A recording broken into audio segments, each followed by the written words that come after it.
What character would realistically learn magic in Marvel? This video is purely for entertainment and does not infringe on copyrights or laws. The rights to the novel and image belong to the original author. We do not claim ownership. Don't like waiting and want to listen to this fanfic in full now? Subscribe to our Patreon, where you'll find the best fanfics. Chapter 176, The End of the Demons. You look like you have something to say. Sitting in the cafe, Shenyan took a sip of coffee and said to Kratos, who was sitting opposite him, "You said you had something to do." "Yes, but no one said I can't have a sip of coffee first."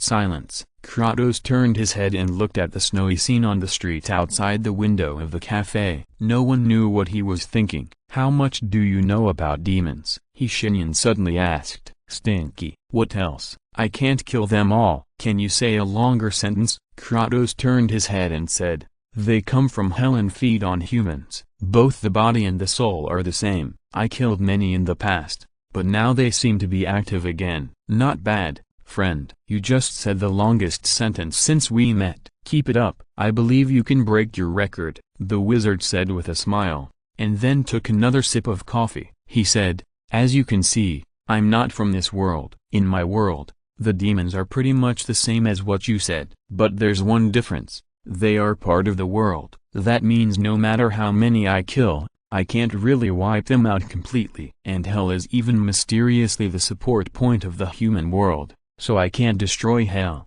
But it's different here, my friend. Sunny made some changes to your world, or maybe this world has always been like this. Anyway," Kratos stood up directly, "they must be exterminated, today," he said. The wizard sat at his seat and looked at him. He pointed his thumb at the bewildered owner behind the bar. "I admire your initiative, but, Kratos, I finally found a coffee shop that is willing to accommodate a shirtless customer like you. Can you at least wait until I finish my coffee and pay the bill before standing up and saying such terrible things?" Kratos didn't answer. He just stood there and looked at him. The wizard shrugged. Okay.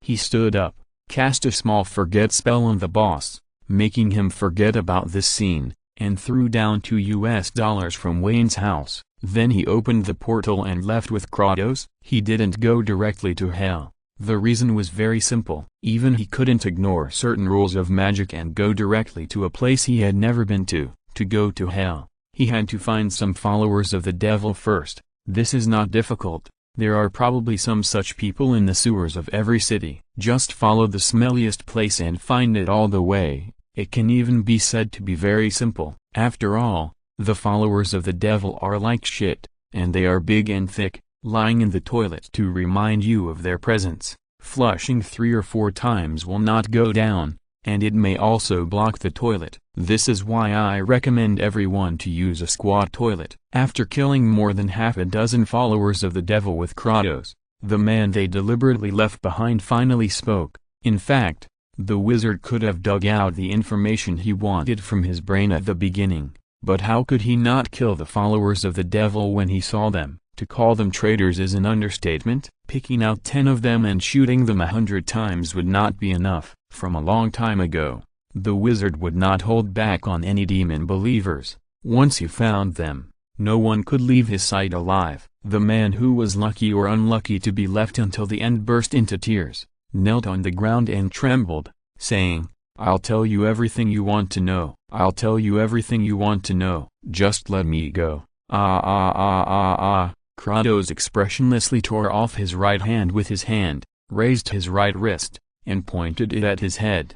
"Speak, or die now." "Then tell me what you want to know." "You just broke in without saying anything. Kill everyone." The man collapsed. He actually began to cry, and even began to call for his mother. The mage nodded to Kratos. "Okay, you can beat him to death with his hands. I already know what we need." The man stopped crying immediately after hearing this. Wait, I know a lot more, Pa." With a slight sound, Kratos wiped the blood on his hand on his breeches, then stretched out his hand, and the axe embedded in the skull of a demon believer flew over. The mage reused their broken bodies according to the method in the man's memory. Blood and broken limbs together formed the evil inverted pentagram magic circle on the ground. Kratos frowned.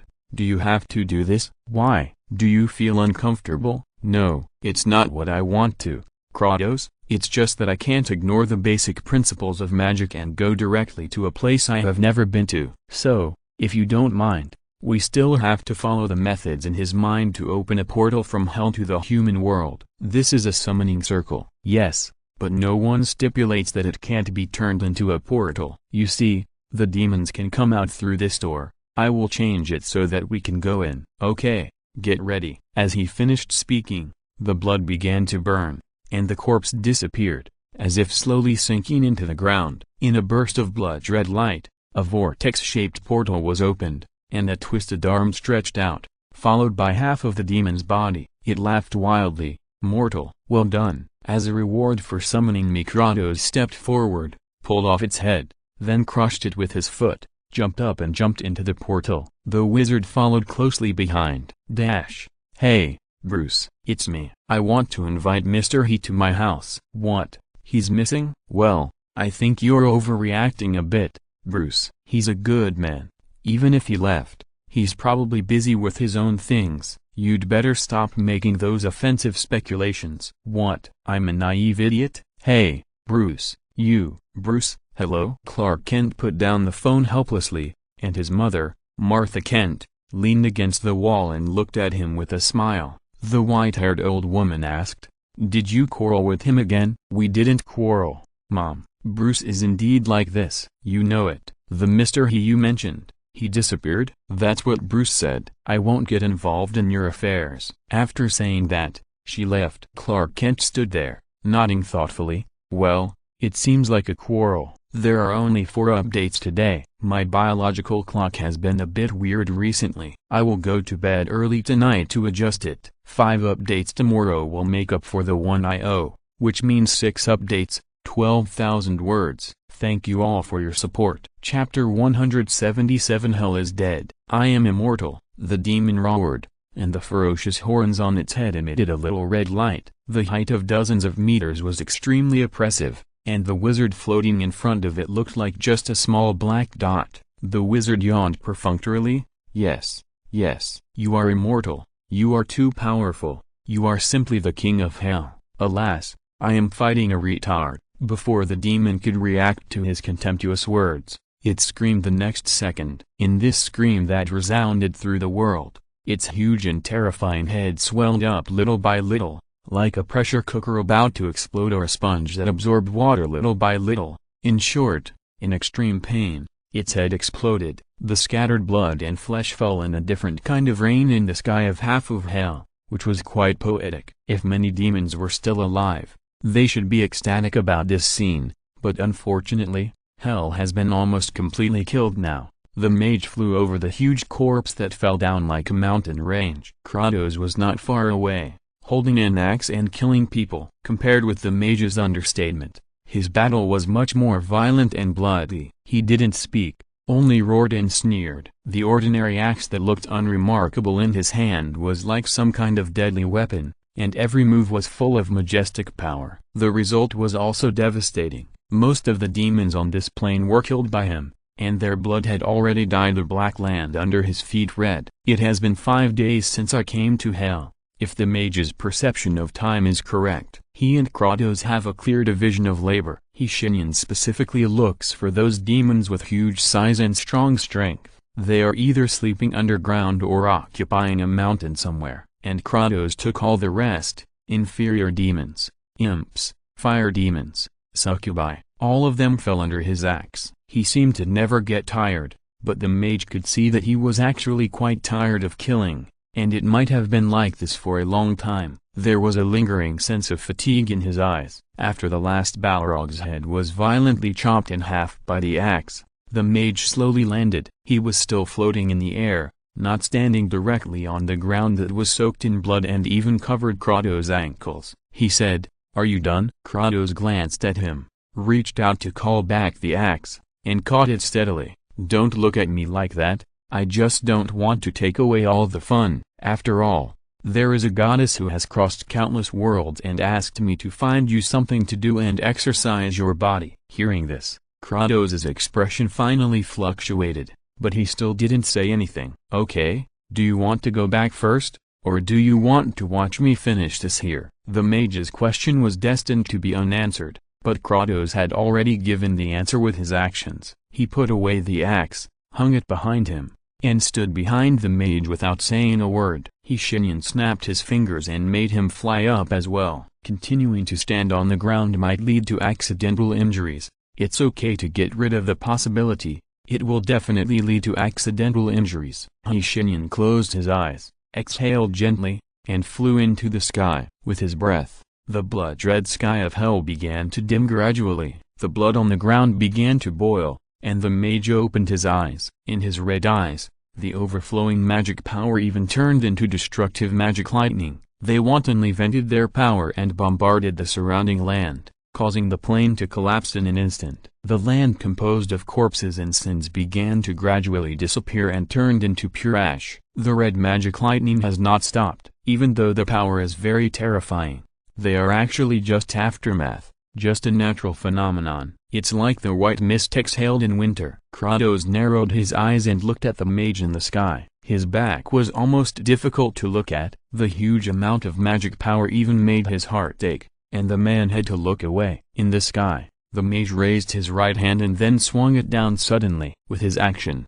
hell, the place of torture for all living beings, was destroyed. The torture and tragic stories that once happened here no longer exist. The souls of the sinners and the innocent people who were deceived into hell disappeared without a trace, and together with the bodies of the demons, they turned into pure nothingness. Shenyan and Kratos stood in the empty hell, or rather, the place that used to be hell. There was nothing here, only darkness. The wizard raised his right hand. He looked at the black ball in his hand, which was a part of the wreckage of hell, and then threw it into his magic backpack. "It's better than nothing.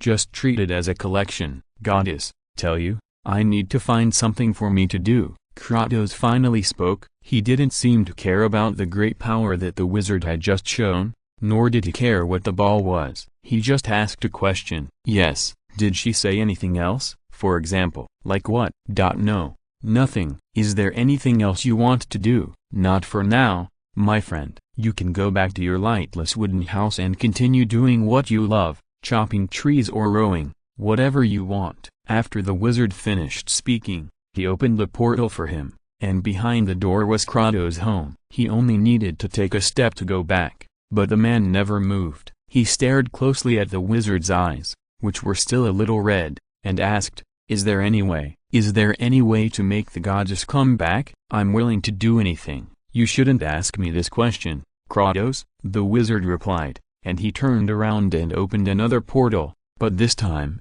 it was across the world. Behind the door was a quiet and beautiful lake, and Kratos' pupils shrank suddenly. "Go ask her. Although she can't come over, you can go over." "That's it." "Ah, no, I do need your help with something." Shenyan hesitated for a while, and then he said, "Since I don't know how long it will take me to go back, I would like you to help me take care of someone, a child. Just wait until she reaches adulthood.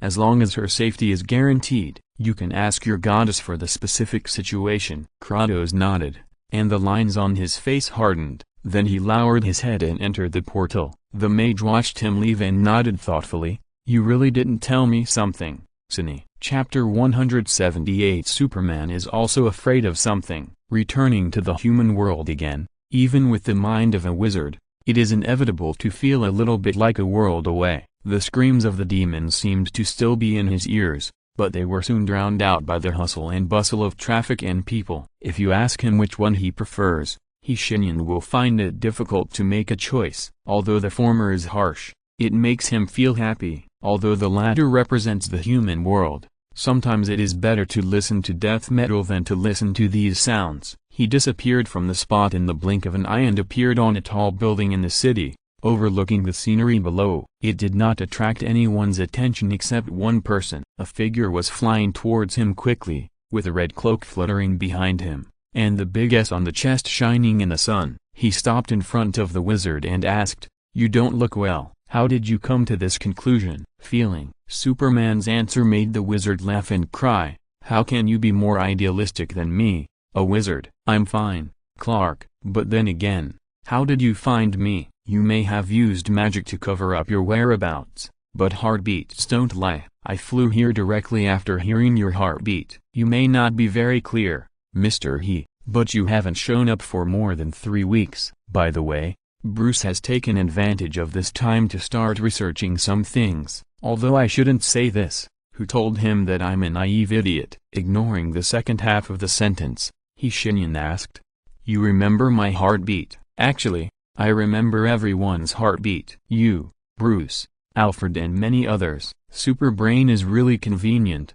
But don't do this next time, having someone remember your heartbeat. TSK. Shenyan shook his head. He squinted and looked behind Superman and asked, Who is that? Superman didn't even need to look back to know who it was. He replied, Oh, that should be my cousin, Kara Kent. As soon as he finished speaking, another shadow stopped in front of them. She had neat short blonde hair, and she was not wearing a uniform, but a plaid shirt and a t-shirt, and faded jeans. The shoes on her feet were also very old. She even wore a pair of old-fashioned black-framed glasses on her face. For her status, this outfit was so simple that it was unbelievable. Hello? Noticing Shenyan's eyes, she greeted the wizard and smiled lightly. Hello. Okay, cousin, Martha asked me to tell you to go home for dinner tonight. She called you 3 times and you didn't answer. You are in trouble. Goodbye, gentlemen. I have to rush to class. After saying that, she flew away. Superman's face began to become strange. If Green Lantern was next to him,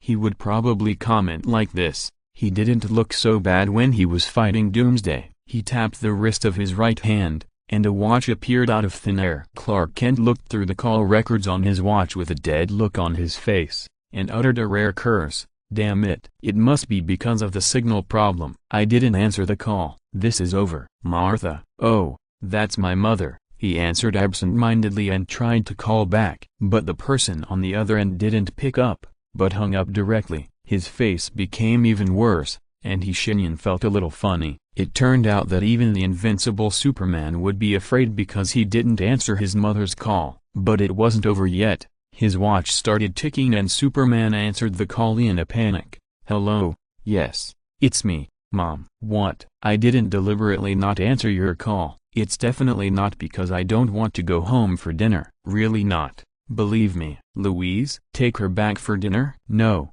no, no. We haven't reached that stage yet. I won't go back unless you bring her back. Hello? Hello? Is anyone there? Mom? He looked up at the wizard who was watching the show with a smile on his face. His lips trembled a few times and asked, Mr. He, whatever you want to say now. I suggest you stop talking. Clark, maybe I can use magic to help you in other aspects. But if I use magic to directly convince your girlfriend to go home with you for dinner, well, this is beyond my ability. What? No, no, that's not what I meant. I want to ask you, how to coax a girl.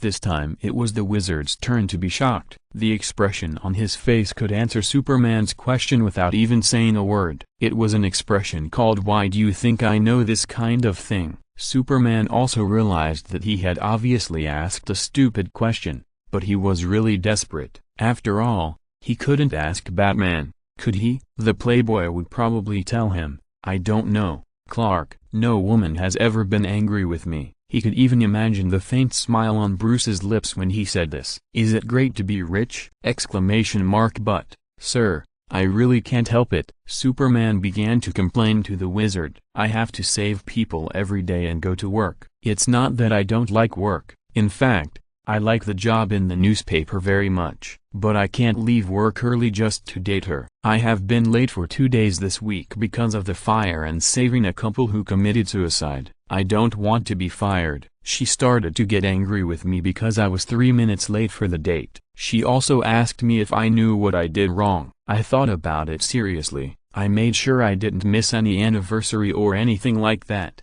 And that day was not her birthday. It was just an ordinary date. But she left before she even waited for the food to be served. It turns out that Superman also has this kind of trouble.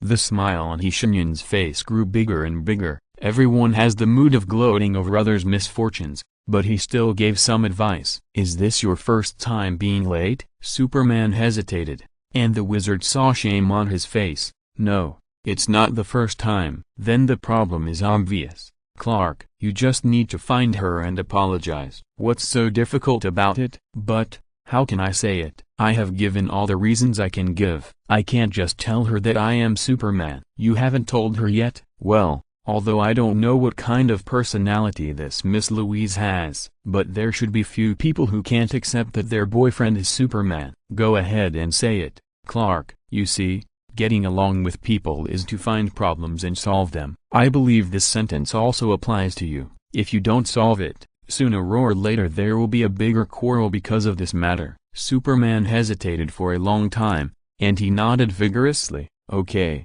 I understand. I will do it. Looking at his figure going away, the wizard smiled on his face and said in his heart, well, don't come to me if you fail. Chapter 179 In the Rain. Shenyan didn't know whether Superman had solved the problem with his girlfriend who didn't know her secret identity. Although he was very interested in the follow-up of this matter, there were obviously more important things to do at present. For example, to find out why the breath of the devil appeared in the world again. The wizard sitting in the Wayne mansion raised his head. He was eating cookies baked by Alfred. The old man's craftsmanship was so good that he could even get the highest award in the dessert world. This one is not sweet. He just put a cookie in his mouth and was savoring its wonderful taste when his spiritual tentacles spread all over the world warned him that there was a breath of the devil, and it was very special. The wizard stood up and clapped his hands. Alfred came over very tactfully and sent him from the living room to the door. He also handed him a large black umbrella that was obviously worth a lot of money at first glance, which showed the wealth of the Gotham dog tycoon. His manners were also impeccable, and even made Shenyan feel at home. Shenyan stood at the door, looking at the heavy rain outside, and smiled slightly. No, Alfred, thank you for your kindness, but I don't need an umbrella. Then, sir, do you need to reserve a dinner for you tonight? Or do you want to eat hot food? I can wait until you come back to make it now. No, no, no, you should rest early, Alfred. I only need a little while. After saying that, he opened the portal and left.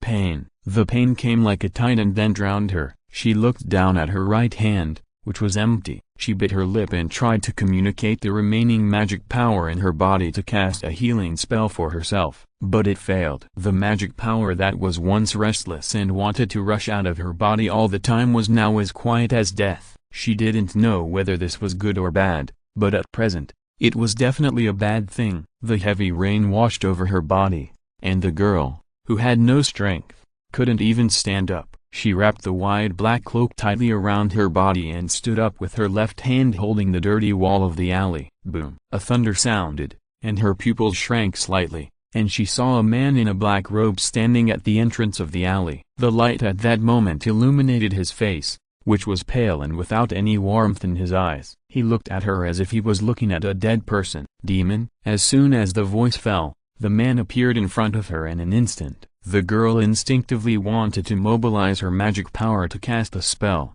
but the magic power still did not obey her command. As if something was strangling her neck, the girl slowly floated up. Her face flushed, and she tried to breathe, but failed. Shenyan frowned. He was a little unsure of what this thing was. She had the breath of a demon, and it was very strong. The wizard looked at her. 2 stars lit up in his eyes, and she screamed. Shenyan turned a deaf ear to it. He saw the girl's soul, which was full of evil magic, and the deep and incomparable darkness even reminded him of Scythorn. But Scythorn still has some humanity. The original owner of these magic powers is not a good person just by looking at her breath. Do you want to kill her? The wizard hesitated for a while, and put her down temporarily. Then he used magic to knock her unconscious. Wayne's house. Alfred raised his eyebrows. Sir, I didn't expect you to do such a thing. I like your sense of humor, Alfred. But now is not the time to joke. This girl is not. Let's call her a thing for now. I'm not sure what she is. Alfred pointed to the unconscious, pale girl. She was lying on the bed trembling. Her whole body was hot. He said, obviously, sir, this is an ordinary girl. Yes, it is true from the outside. But her soul is more than that, Alfred. Sometimes, your eyes can deceive you. The wizard raised his hand, and a blue light flashed. Alfred felt a slight sting in his eyes. When he looked down again, the towel in his hand had fallen to the ground because of too much shock. The girl disappeared, replaced by a demon with red skin and 2 pairs of eyes on his head, one of which was already open and staring at Alfred. The malice in those eyes almost took shape, and the greedy eyes licked the old man's skin like a tongue. He could even hear the whisper of this thing. She can't escape, and neither can you. Relax, he can't cross the boundary. Shenyan patted Alfred to wake him up. At the same time, he withdrew his magic power, so that he could no longer see the situation of the soul. The old man looked down again, and the girl was back. She had a beautiful face and was a human being no matter how he looked at it. But the scene he just saw made him feel cold all over. Boundary? Yes. Shenyan let go of his hand, showed him the white flower in his right hand, and then took it back. I just asked others that we can't kill this girl. He sighed. Alfred not only did not condemn him for feeling sorry for not being able to kill, on the contrary, he nodded in agreement. As long as you are a rational person, when you see that scene, you will definitely choose to kill her to eliminate the trouble forever. Not only can you not kill her, but you also have to teach her well and tell her how to control the magic in her body. TSK. The wizard rubbed his eyebrows and shook his head. Women are really troublesome, aren't they, Alfred? The old man's sense of humor seemed to come back. It depends on what you mean, sir. To be honest, I can't tolerate what you said just now. It's a bit insulting to women. Hey, it's just a sentence. There's no need to put the blame on me, right? And forget it. I almost forgot that she can hear what I'm saying. Alfred didn't ask who he was, nor did he ask who he just asked. He changed the subject. Sir, she just looks like a girl. Yeah, what's wrong? I'm not blind. Of course I can see that. So, are we going to send her to school? Shenyan glanced at Alfred and said, I'm not Bruce Wayne, how can I just squeeze someone into the school? Besides, he can't do it. As far as I know, the 17 completed schools are all full. The wizard took another look at the girl who was suffering in pain, and his eyes softened. Since he made the decision, he would not change it. With a wave of his arm, the girl's lost right hand grew out again, and the pain in her body was relieved. The wizard conjured up a chair, sat in the darkness of the room, and waved to Alfred. She will learn magic from me, Alfred. The next 3 updates will be coming soon. Chapter 180 The Past and Sangong. Awake? Very good. Let's start with your name. A strange voice came into her ears. The girl turned her head. She was careful not to hurt herself, but she found that the pain had disappeared, as if it had never appeared. The voice replied lazily, Don't be surprised. It was me. Thank you later. Now, tell me your name. Raven. Raven? Raven.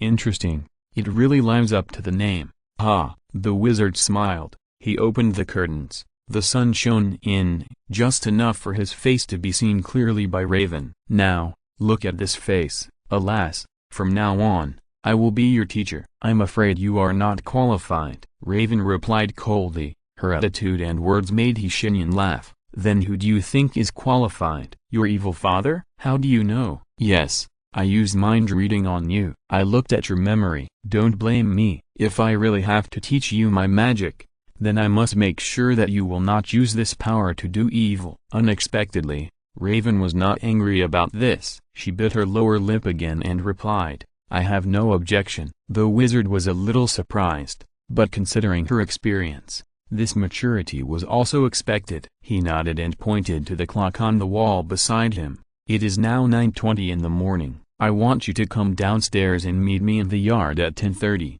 Is that okay? Alfred has prepared a new set of clothes for you. It is in the cabinet on your right. After he finished speaking, he went downstairs. The girl was left lying on the bed alone, looking at the ceiling. In fact, the wizard's heart was not as indifferent as he appeared. Mind reading is a very convenient spell, and looking through memory as an advanced application of this spell was once listed as the top 3 of the top 10 most practical spells, with invisibility and perspective being the first and second respectively. But any spell has a price, and so does looking through memories. In the process of watching memories, you see the first person, and you will inevitably be put into the perspective of the recipient to experience his, her joys and sorrows. For he Shenyan, he has seen many people's memories, some ugly and some happy, but few have such a tragic life as this girl. Speaking of which, she has a lot of connections with Gotham. This city is like a huge magnet, and all kinds of tragedies happen around it. Raven's mother is Angela Rose. She is an orphan girl in Gotham City. After getting high, she joined the cult and performed a mysterious ceremony for a little bit of drugs. The ceremony summoned a demon, Sangong. He appeared in front of Angel with a handsome face beyond human imagination, and then combined with him. But the truth cannot be hidden, not to mention that Sangong never thought of hiding his true identity as a demon. Angel realized that her lover was a terrible demon during her pregnancy, and then collapsed. She wanted to abort the child, but Sangong would not let her do so. Fortunately, not everyone was bewitched by Sangong. A group of monks from the Akar's dimension found her, and after paying a huge price, they killed one of Sangong's clones and brought Angel back to that dimension. There, she began to learn magic and later gave birth to Raven. Good times never last. What kind of demon is Sangong? In the library in the Akar's dimension, his description is very vague. The master of all evil and unspeakable things, sitting in the darkness. His lifelong wish is to rule all dimensions. A very old-fashioned purpose, right? But he can tear apart dimensions with his flesh alone, and even destroy a universe when breaking through space. Then, this purpose is not old-fashioned at all. On the contrary, Sangong has become one of the common threats in countless universes. Every universe has been invaded by Sangong. He usually sends his clones to seduce the women there, and then give birth to offspring after having sex with them. When the offspring reaches adulthood, his plan can be implemented from the perspective of the mage. This plan is quite stupid. The dark magic from the Sangong part will explode in those children who know nothing about it. Usually, in this brief moment of rampage, Sangong will control their bodies to kill their closest people. Then let them wake up and see what they have done. And then, as long as their magic is rampaging due to excessive emotions, Sangong can increase the intensity. He will continue to transmit dark magic, turning the child into a bomb, using him to blow up a small gap between dimensions, and then arrange the passage. He can come in his true form. Raven was taught to suppress her emotions since she was a child. On the day she came of age, the monks were as if they were facing a great enemy, and they went all out to prepare for the attack of the Sangong. But he did not come.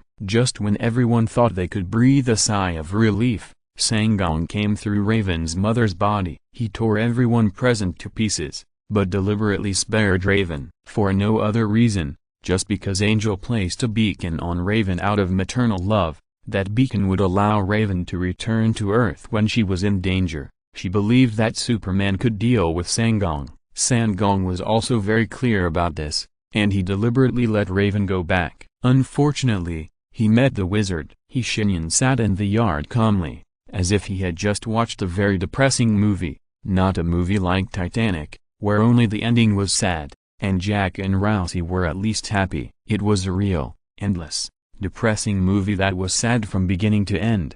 However, it was just a movie. He looked up at the second-floor window of Wayne's house, and didn't take Sangong seriously at all. In his eyes, destroying the universe was just like that. Moreover, you are the master of all evil and unspeakable things. You have to have children with people to break the barriers of the world, and then use them as bombs to blow them up. You dared to give such a name with this level? Have you asked those things in the other world? The more he thought about it, the funnier it became. The back door of Wayne's house was pushed open, and Raven came out wearing the loose black robe that wrapped her whole body. Gotham rarely has such good weather, and the sun shines on people warmly. The sunlight in this dark place is very precious. Many old Gotham people would call it God is taking a break today. The mage sat on the chair and gestured lazily. How do you feel? The fourth update, 2 more to go. Chapter 181. A warning.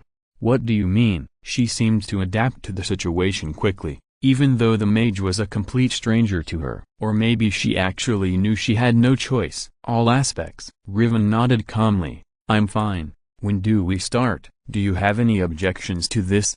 She was silent for a while, and a ray of inexplicable light flashed in her purple eyes under the hood. No. She repeated her question again. When do we start? The mage pointed behind her, where a chair had appeared out of nowhere. He motioned for Riven to sit down, and then said, "There's no need to be so anxious. You already have the foundation of spells, and with my teaching, I don't want to say that I'm too great, but the fact is that if I want to teach you, you will improve rapidly. Now, there is only one problem between you and a real mage, your magic power." This question made her bite her lower lip again. Shenyan ignored her thoughts and continued, "They all come from your father, which is great if you can control them. Of course, this is only based on the premise that you can. Unfortunately, you can't, otherwise you would have a huge amount of magic power that many mages would never dare to imagine in their lifetime. But since you can't control them, I have to put a safety lock on you. Do you have any objections?" He looked at the girl who was sitting upright not far from him. "No." "Very good. It seems that you also know what will happen if you use the magic power from him for a long time." The mage lightly revealed this matter and then snapped his fingers. Riven raised her hands and found that the evil magic in her body that she had been trying so hard to suppress disappeared completely. At the same time, even the feeling of being held in the palm of someone's hand disappeared without a trace. The mage stood up, walked in front of her, and raised his hands. An illusory scarlet crown appeared in his hands, and in a moment it turned from illusion to reality. The wizard put the crown on her and said, "Do you know what this means?" "I don't know." "Good.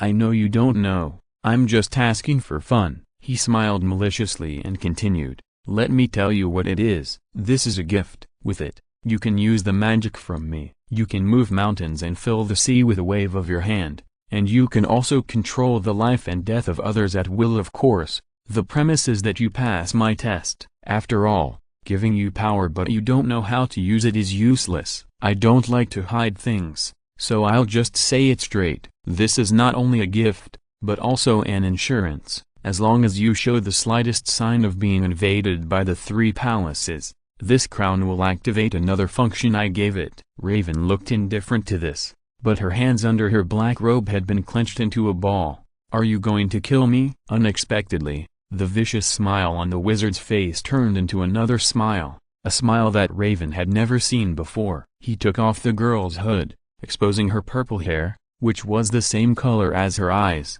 to the sunlight, and rubbed her head. "No, it's an alarm." "Then, I will rush to the scene and beat up your dad for you. Of course, it would be better if I can kill him." This sentence was arrogant, but Raven could feel the magic power in the wizard.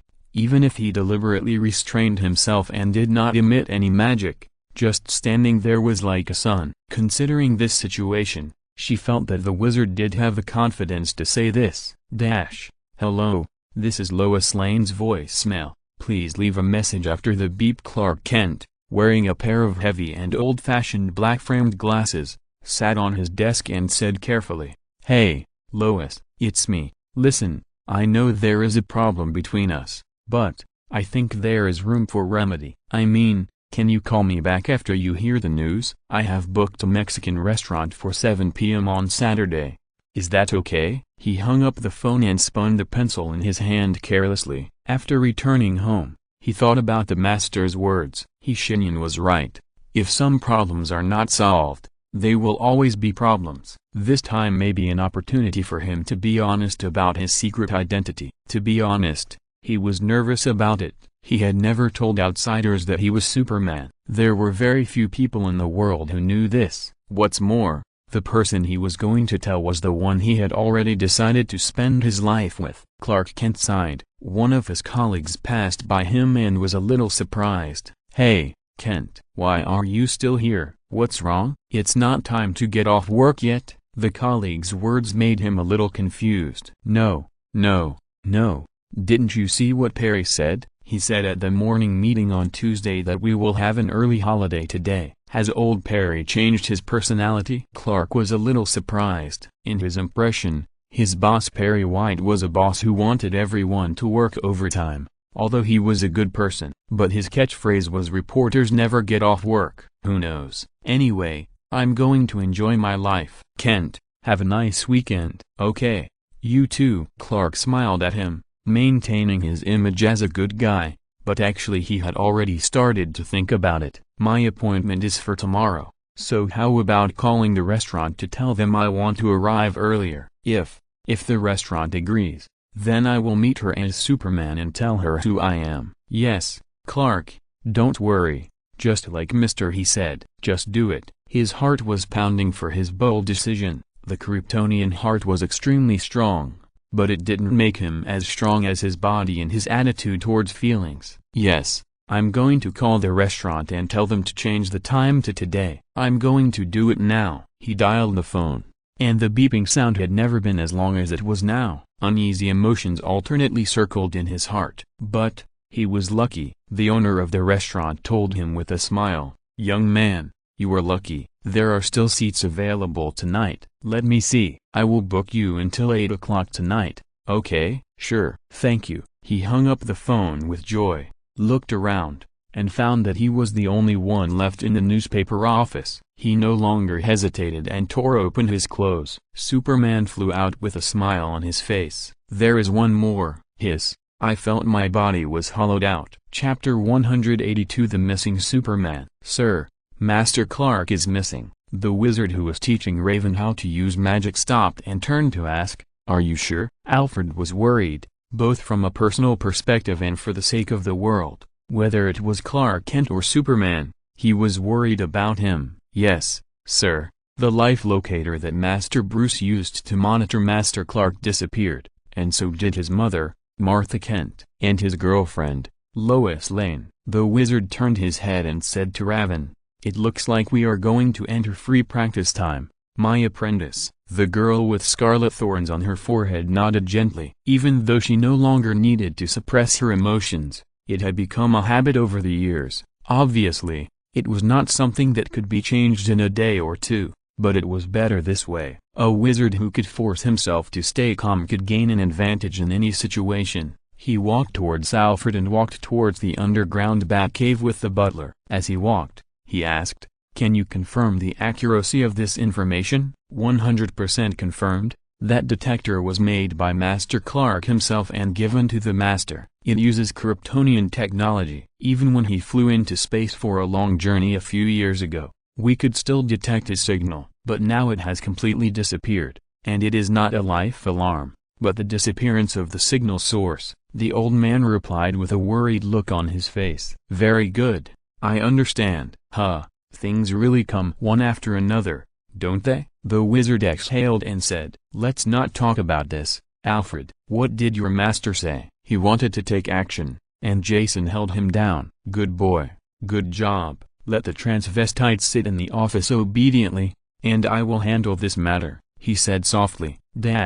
Clark Kent felt not pain at the first time, but some kind of weird nothingness. He opened his eyes and found that he was in darkness. It was quiet all around. Even with his super hearing, he didn't hear anything. His hands were tied up, and he tried to exert force, but found that his strength, which had always been invincible, was useless at this time. The rope seemed to absorb kinetic energy, and his strength was like a drop in the ocean. Such advanced technology. In addition to worrying, he couldn't help but feel a little absurd, even ridiculous. Someone actually tied Superman's hands and feet with ropes. He smiled, raised his hands, and blew a stream of air from his mouth, instantly turning the special black rope into solid ice. Then, his eyes shot out hot rays of light, easily destroying the rope. His legs were also untied in the same way. He stood up and wanted to fly, but his biological position did not respond to him as before. On the contrary, a sticky feeling came over him, gravity thousands of times that if the earth pressed on him, but Superman could still bear it. Superman stood up with a normal expression. This was just a drizzle for him. Although he never considered himself a god on earth, this title was the most suitable for him. In the darkness, a voice began to speak to him. "Hello, Kal-El." "Who is speaking?" Superman shouted. "If you intend to talk to me, show your true self." The voice chuckled twice, and he replied, "Believe me, Kal-El, you don't want to see my face? Oh, I swear to your dead father that you definitely don't want to see it." Superman was not angry. This kind of thing was not enough to make him lose his mind. If your intention is to disgust me verbally with such despicable means, you will not succeed." The tone of the voice became softer and softer. "Are you sure you really want to know who I am?"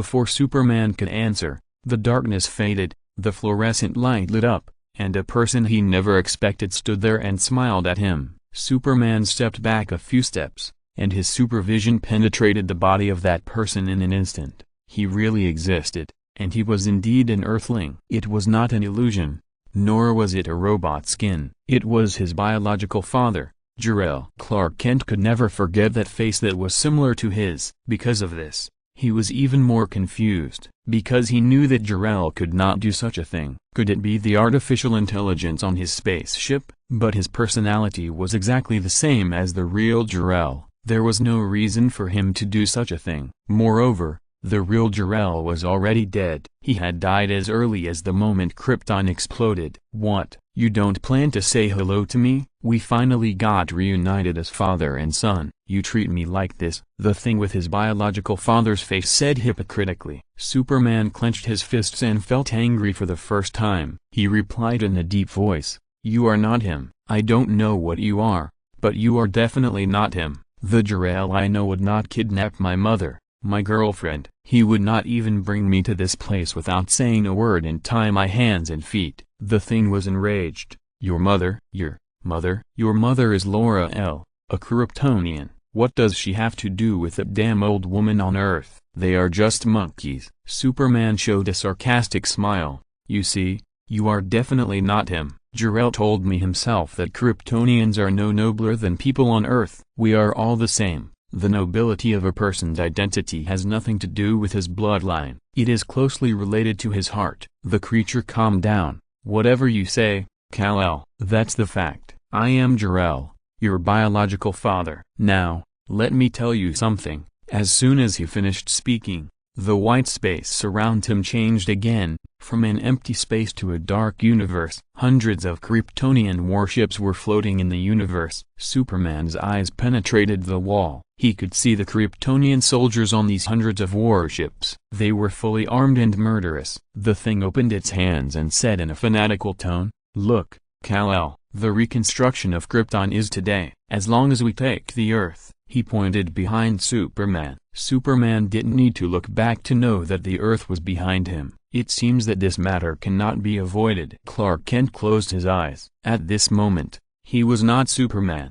When he opened his eyes again, strong anger had filled his face. "Before I kill all of you, you'd better tell me where you took my mother and Lois." The creature just laughed sarcastically. The sixth update, keep your word. This plot has nothing to do with the big event, so there is no need to worry about not understanding it. If you're listening to this novel on a channel other than Fanfic World, it means they downloaded and uploaded it without effort. We cordially invite you to visit our channel, Mundo Fanfic Novelist. There you'll find the original version of this story and you can explore many other novels of various genres. We are waiting for you to immerse yourself in a world of incredible novels. Chapter 183 Apples Are Sweet. Stop for a moment, Clark, a familiar voice said in Superman's ear. As the voice fell, Superman found that the hundreds of Kryptonian warships were rolled into a ball by an unknown force in an instant, and the Kryptonian soldiers inside turned into a rotating iron ball. The wizard appeared in front of him,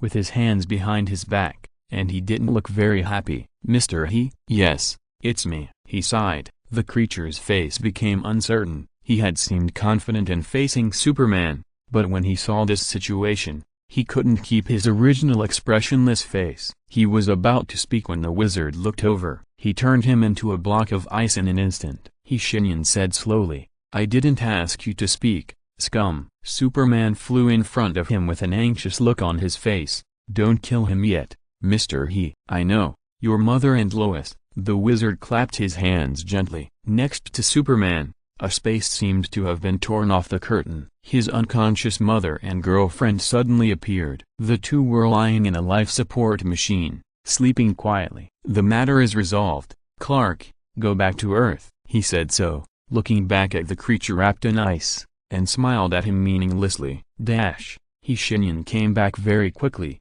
very quickly. Raven's free practice time had only been 10 minutes. She had just begun to communicate with the magic in her body and wanted to try to make the lawn in front of her full of flowers. The wizard floated in the air, silently watching her clumsy attempts, and said, "Good idea." Raven's movements froze for a moment. She didn't look up and continued to try. Shenyan continued to watch her attempts, once, twice, 3 times. There was no problem with her magic running, and there was no problem in the communication and application stage. There was only one thing wrong: she didn't know how to use them correctly. He slowly landed, squatted down, pointed at the lawn in front of him and said, "Watch how I do it. Use magic to communicate with nature and turn grass into flowers." This spell was originally a specialty of druids, but as time passed, mages discovered that we can do this too, as long as you are determined enough. His voice was very low. Raven saw him stretch out a finger and gently tap on the lawn. A little bit of magic flowed out of the finger and went into the ground. A certain wool in the soil was awakened, and it also made a low sound, responding to the mage's request. Then, in the next second, a miracle happened. The lawn of Wayne's house is very valuable. It is evergreen all year round, and the lawn that originally did not contain any flower seeds suddenly bloomed with all kinds of flowers at this time. They are of different types, and Raven can't recognize any of them, but she knew that it takes time for flowers to bloom. But these flowers that suddenly appeared bloomed on their own in just a few seconds. The fragrance filled the entire backyard of the Wayne mansion. She reached out and gently touched the white flower in front of her. The soft flower bud came closer before she touched her, and a smile flashed across Raven's face. "Now, it's your turn to try," the wizard said softly. "But you have already made the flower bloom." "Yes, but there is a tree over there. Why don't we let it bear fruit? Do you like apples?" The wizard stood up and motioned the girl and him to come over. They strolled on the lawn full of flowers. Wherever they stepped on, the flowers extended their bodies and avoided their steps. After they passed by, they pulled their bodies back. Raven had a blank expression on her face, but she did not hide the surprise in her eyes. "What is an apple?" she asked, standing under the tree. "It is a fruit, usually red, but also other colors. It is very sweet and delicious." The wizard's general description made Raven frown. "I have never eaten this kind of fruit. How can I make the tree bear apples?" "That's your problem, my apprentice. Mages are very idealistic. You see, the lawn originally couldn't bloom, but I made it bloom. This tree is not an apple tree, and you have never eaten apples, but what does it matter? Just do it." Shenyan answered with a smile. Ruiwen closed her eyes and began to communicate with the huge magic power from Shenyan in her body. Following her thoughts, the thorn-like pattern on her forehead also emerged, and an illusory scarlet crown gradually appeared on her head. Just like what the mage did before, the magic power sank into the earth, and her spirit began to wander in it. A huge and peaceful consciousness, like the earth, whispered to her, "What do you want?" "I want this tree to bear apples." "Why?" Ruiwen was stunned. She couldn't answer this question. The consciousness did not urge her, but said gently, "Why do you want this tree to bear apples? Is it because you want to eat?" "Do I want to eat apples?" She began to recall the wizard's description. "Red and sweet. What does sweet taste like?" The consciousness was very surprised. "What kind of life have you lived in the past?" "Little girl, sweetness is one of the most beautiful tastes in the world, and it is a unique enjoyment for you humans. I have tasted it once and I still can't forget it. It sounds like it should be delicious." She began to distinguish saliva in her mouth, and the benefits of imagination began to emerge. But so far,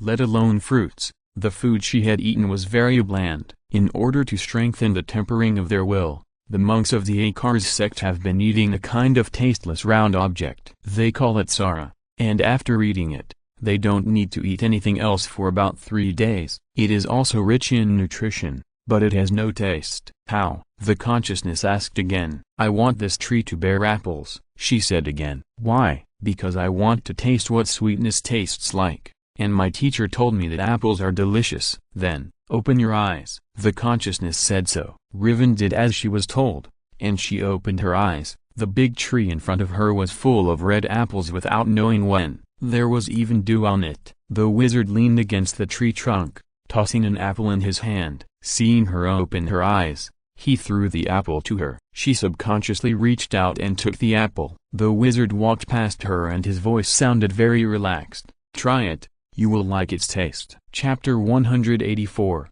Kryptonians from Another Universe. "Mr. He, can you explain why my lawn and that tree that is over 30 years old suddenly turned into an apple tree?" Alfred brought a roast chicken and asked expressionlessly. The wizard laughed. "Don't you like it?" "I like it very much, but Master Bruce may not. He has been allergic to plants for a while." Alfred suddenly laughed, and his words were full of criticism of someone. He continued, "My Master Bruce has not been home for half a month, and he also brought Jason to the office." "Hey, you are right, Mr. He really needs to be taught a lesson." At the other end of the dining table, Raven didn't hear what the butler and the wizard were saying. She was staring at the steak on the plate with her knife and fork. Alfred's qualities as a butler allowed him to see the girl's confusion. He wiped his hands on his apron, walked over and asked, "Miss Raven, do you think the steak is not to your taste?" Raven looked at him blankly, her violet pupils full of confusion. "No, I just don't understand." "What do you not understand?" "What is this smell?" Alfred's nose twitched twice, and the old man was also confused at this time. Miss, this smell is very authentic." "Is there anything wrong with the meaty smell? Is this steak expired?" Raven lowered her head and nodded thoughtfully. "Meaty smell? I remember it." She began to cut the steak, and after taking the first bite, she couldn't stop. The wizard didn't touch the ribs on his plate. Instead, he put his 10 fingers together on the table and watched the girl eat with interest. Noticing his gaze, Alfred walked over and whispered in his ear, "Where did Miss Raven live before?" "Oh, Alfred, this is not a good story, and I can't tell you much. Let's put it this way. Her mother is from Gotham, and has some connection with the Three Palaces sect that was popular here for a while more than 10 years ago." The butler's face changed. He remembered this sect, or rather, few of the older generation of Gotham people didn't remember it. It was one of their most painful memories. "I understand." The butler nodded. What you taught me is really useful, Mr. He." Superman sounded like an excited child, and his excitement on the other end of the phone even reached the wizard. Shenyan had to hold the phone receiver farther away. "I really don't know how to thank you, Mr. He. You really helped a lot." Seeing his excitement, Shenyan didn't have the nerve to tell him that he was just saying it casually, and he didn't expect that he would actually succeed. He changed the subject.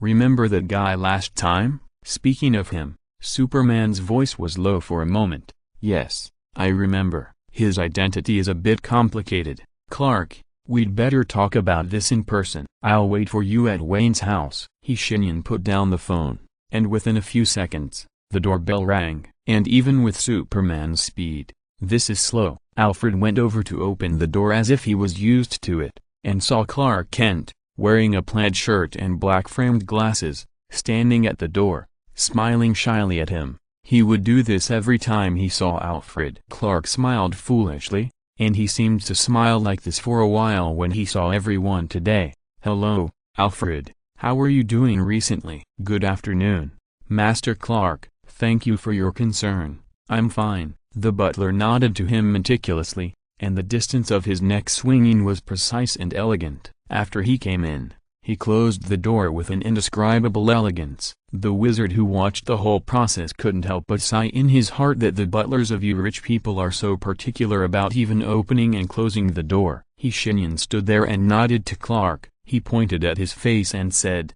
"You'd better put away that silly smile on your face, Clark." I know, sir, but I can't control my mood. I'm just too happy." After being reminded like this, he restrained himself a little, but it didn't work. He scratched his head while grinning, and inadvertently revealed the kiss mark on his neck. Shenyan's eyes condensed, and then became playful. But he didn't expose this silly boy, but sat on the sofa and said, "He comes from another universe." From a physiological point of view, he is indeed your biological father, Jor-El. The Jor-El I know can't say that kind of thing, and even wants to bring soldiers to invade the Earth. The universe he came from, how to say it? It's darker. Everyone is malicious towards each other. Is it worse than Gotham? The butler coughed, and Clark's originally relaxed posture immediately became serious. The wizard looked at him with amusement and continued, "You shouldn't describe it as Gotham, Clark, you should compare it to hell, even though hell is gone now." "What? Ah, that was done by me and another companion. There's no need to take it to heart." Shenyan waved his hand, signaling him to forget about it. He continued, "The Kryptonians and his universe discovered a crack, and the Kryptonians and that universe have been fighting all year round. The planets that can be mined for resources have been almost all developed, and the Earth was even destroyed by the Kryptonians hundreds of years ago. Those I destroyed were just the vanguard. After discovering that you are the only Kryptonian descendant left in this universe, they conducted a series of investigations on you." Clark Kent took off his glasses, and Superman answered seriously, "The strategy they thought of was to force me to surrender by kidnapping my mother and girlfriend? No, there's worse than that. For example, dig up the remains of your father Jonathan Kent, resurrect him and brainwash him." The wizard's understatement made Superman clench his fists. He was obviously so angry that he couldn't be more angry, but he calmed down. "You just said, they were just vanguards?" "Yes, they actually came to this universe a long time ago." Superman stood up. "Do you know where they are now?" "Yes, but Clark, I have to confirm one thing." The wizard stared at him and said slowly, "Are you really okay with this? After all, we are discussing your biological counterparts." Chapter 185, The Son of Krypton and the Boy from Kansas. Superman sat down again, put on his glasses again, and turned back into that ordinary small-town youth. Clark Kent pondered for a moment, and he said, "When I was a child, I also asked myself whether I was a Kryptonian or an Earthling. At that time, I was often bullied by the older kids in school because my father was a farmer and I always wore loose, ill-fitting clothes. So they kept bullying me until one time, I couldn't stand it anymore. I just pushed gently, and the kid who was riding on me and hitting me flew out. Fortunately, he landed in the barn and nothing happened. They stopped bullying me and just started calling me a freak. I asked my father, if I had such power, then why should I continue to live like this like an ordinary person? Why can't I resist and make them afraid of me? I can even easily stop my father from working from dawn to dusk every day, and let my mother change to a comfortable chair so that her waist will no longer hurt." He raised his head and looked at the wizard sincerely. "My father just told me that if you want to do something like that, just do it. He supports me because I am his son." It was also at that moment that I began to understand one thing. Perhaps there are huge differences in the physiological structure of Earthlings and Kryptonians, but no one is nobler than the other. What is right, and that path is always there. It may be difficult, but I am willing to go on that path, because my father did it, no matter which one it is. The real Krypton, my Krypton, it has been destroyed long ago, and the Earth is my hometown. I am a Kryptonian, but also an Earthling. If I have to choose one, then I can't choose. I am Clark Kent, but also Kal-El, the son of Krypton," he continued, and even began to smile. "Yes, I know some people are afraid of me, calling me a threat. I understand them.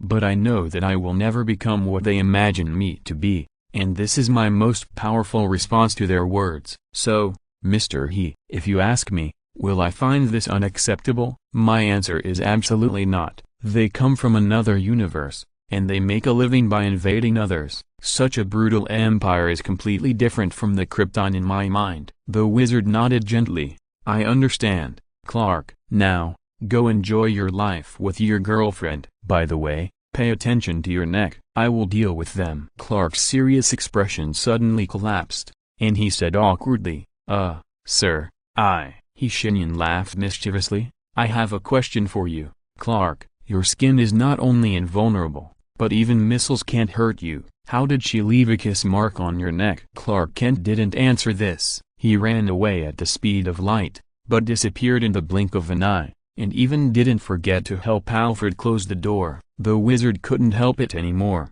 He laughed.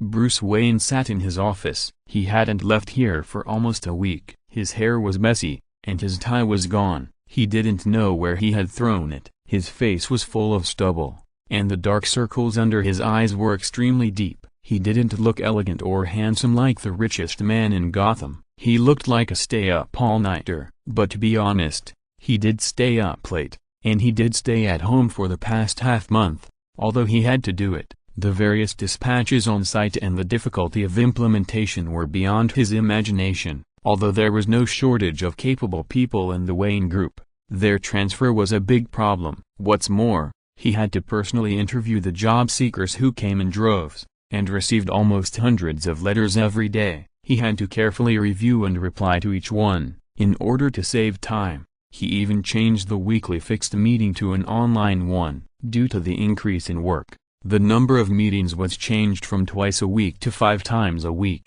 In fact, don't mention him. The overload of work not only made him a little tired, he had already changed 4 secretaries at the door, all of whom applied for transfer because they couldn't stand the non-stop work. "Your coffee." "Thank you," Bruce said, then took a sip of the boiling hot coffee, not caring about the deadly temperature at all. Seeing this, Jason couldn't help but say, "Don't you realize that's a cup of freshly brewed coffee? It's very hot." "I know, Jason, but I need some caffeine to make my brain active," Bruce answered him nonchalantly, his eyes still fixed on the screen. "Yeah, you haven't been out on patrol for half a month. I think it's not just your brain that needs to be exercised." The boy's angry words didn't make him angry. On the contrary, Bruce smiled and said, "If you want, you can go out on patrol by yourself." "Jason, I made a new uniform for you." "New uniform?" "Yes." He finally took his eyes off the computer screen. He looked at Jason Todd and pressed a secret button on the desk. A glass cover slowly rose from the ground, revealing a set of streamlined black and red uniforms, a full covering helmet, and a scarlet bat logo on the chest. He said calmly, "Do you want to try it? It's all the latest configuration." Jason stared at the uniform intently. After a while, he said, "When did you make it?" Bruce paused, and his voice became low. "A long time ago." "Was it after I was killed?" For a while, Batman didn't speak. He didn't even look at Jason Todd, not daring to see the expression on his face. He said, "Yes." To his surprise, Jason rolled his eyes. "Don't make that expression, Bruce Wayne." "I just remembered that the wizard who resurrected me had a problem with his technology. I just now figured out what happened before I died." "Damn, it's really weird to say that. But it's over, and what's more, the bastard is dead, isn't he?" "You killed him." Jason laughed. He opened the glass cover and took the uniform out. "Me? Oh, don't try to deny it. Who else but you can make up your mind to do these things?" "It seems that my death is not completely useless. Not only did you finally kill those bastards, but you were also willing to do something practical for Gotham," the boy said with a grin. He seemed to be completely relieved about his own death. Bruce Wayne watched him push open the door and leave, leaned back, lay in his boss chair, and smiled. Chapter 186. Even more sinful than Paradox players. "Sir, this planet has been completely occupied by us." A Kryptonian soldier saluted another man in black armor. "Well done. Where are the prisoners?" "According to the regulations of the Empire, we have reduced them to hard labor." "No need. The Empire will start a new journey in this universe. We don't need weak slaves and hard laborers. Not to mention, they are too weak. Kill them all." He turned around and looked at the many old, weak, women and children on the plain behind the soldier, and waved his hand. "Yes, sir." "Do their bodies need to be converted into energy for the engine? What is the conversion efficiency?" "Low." "They don't deserve it. Leave their bodies where they are, and let this planet continue to develop for a while. Make a mark, and remember to use the planet as a planet when we come back. Their bodies will become excellent fertilizer." "Humphrey, they are only useful for this." The soldier saluted him, turned around and used the warp function of the armor to disappear. The indifference to life between the two people's words can be called inhumanity, or perhaps the Kryptonians do not regard other races as creatures with the same intelligence. In their eyes, races that are not strong enough are not even qualified to be slaves. The commander in the black armor turned around, with his hands behind his back, looking at the galaxy in front of him illuminated by countless stars, and the flame of ambition ignited in his eyes. "There are so many planets waiting for Krypton to conquer." He smiled, But the extraordinary vision of the Kryptonians made him see something discordant, such as a black dot flying towards them quickly. He squinted his eyes and tapped his temple. The helmet that came with the armor immediately popped out from behind his neck, wrapping his head layer by layer. The zoom function of the eyepiece allowed him to see clearly what the black dot was. Strictly speaking, it was a person, a human who does not need a spaceship or thrusters. He can travel in the universe with his flesh alone. He is wearing a black robe, thin and tall, pale, and extremely handsome. The commander's face became strange. His eyepiece was alerting him. The big red warning font that kept floating by made him think that there was something wrong with his armor server. How could a human have an energy level stronger than a battleship? But he had more confidence in Krypton's technology. This suit of armor had been with him for 300 years and had never had any problems. If the warning was true, he immediately turned on the communication channel, and his voice began to echo in the ears of the soldiers on this planet and the Kryptonian warships above the planet. "Attention all soldiers, we." The commander was stunned before he could finish his words, because above this planet, the Kryptonian warship that covered the sky disappeared in a second. There was no sign, no warning of any attack that was captured. In just a blink of an eye, the warship disappeared from the spot, as if it had never existed. "Flagship, flagship, can you hear me?" "They can't hear me," a strange voice answered his question, and the commander's pupils shrank. Before he could react, his consciousness fell into darkness. Shenyan stood in place.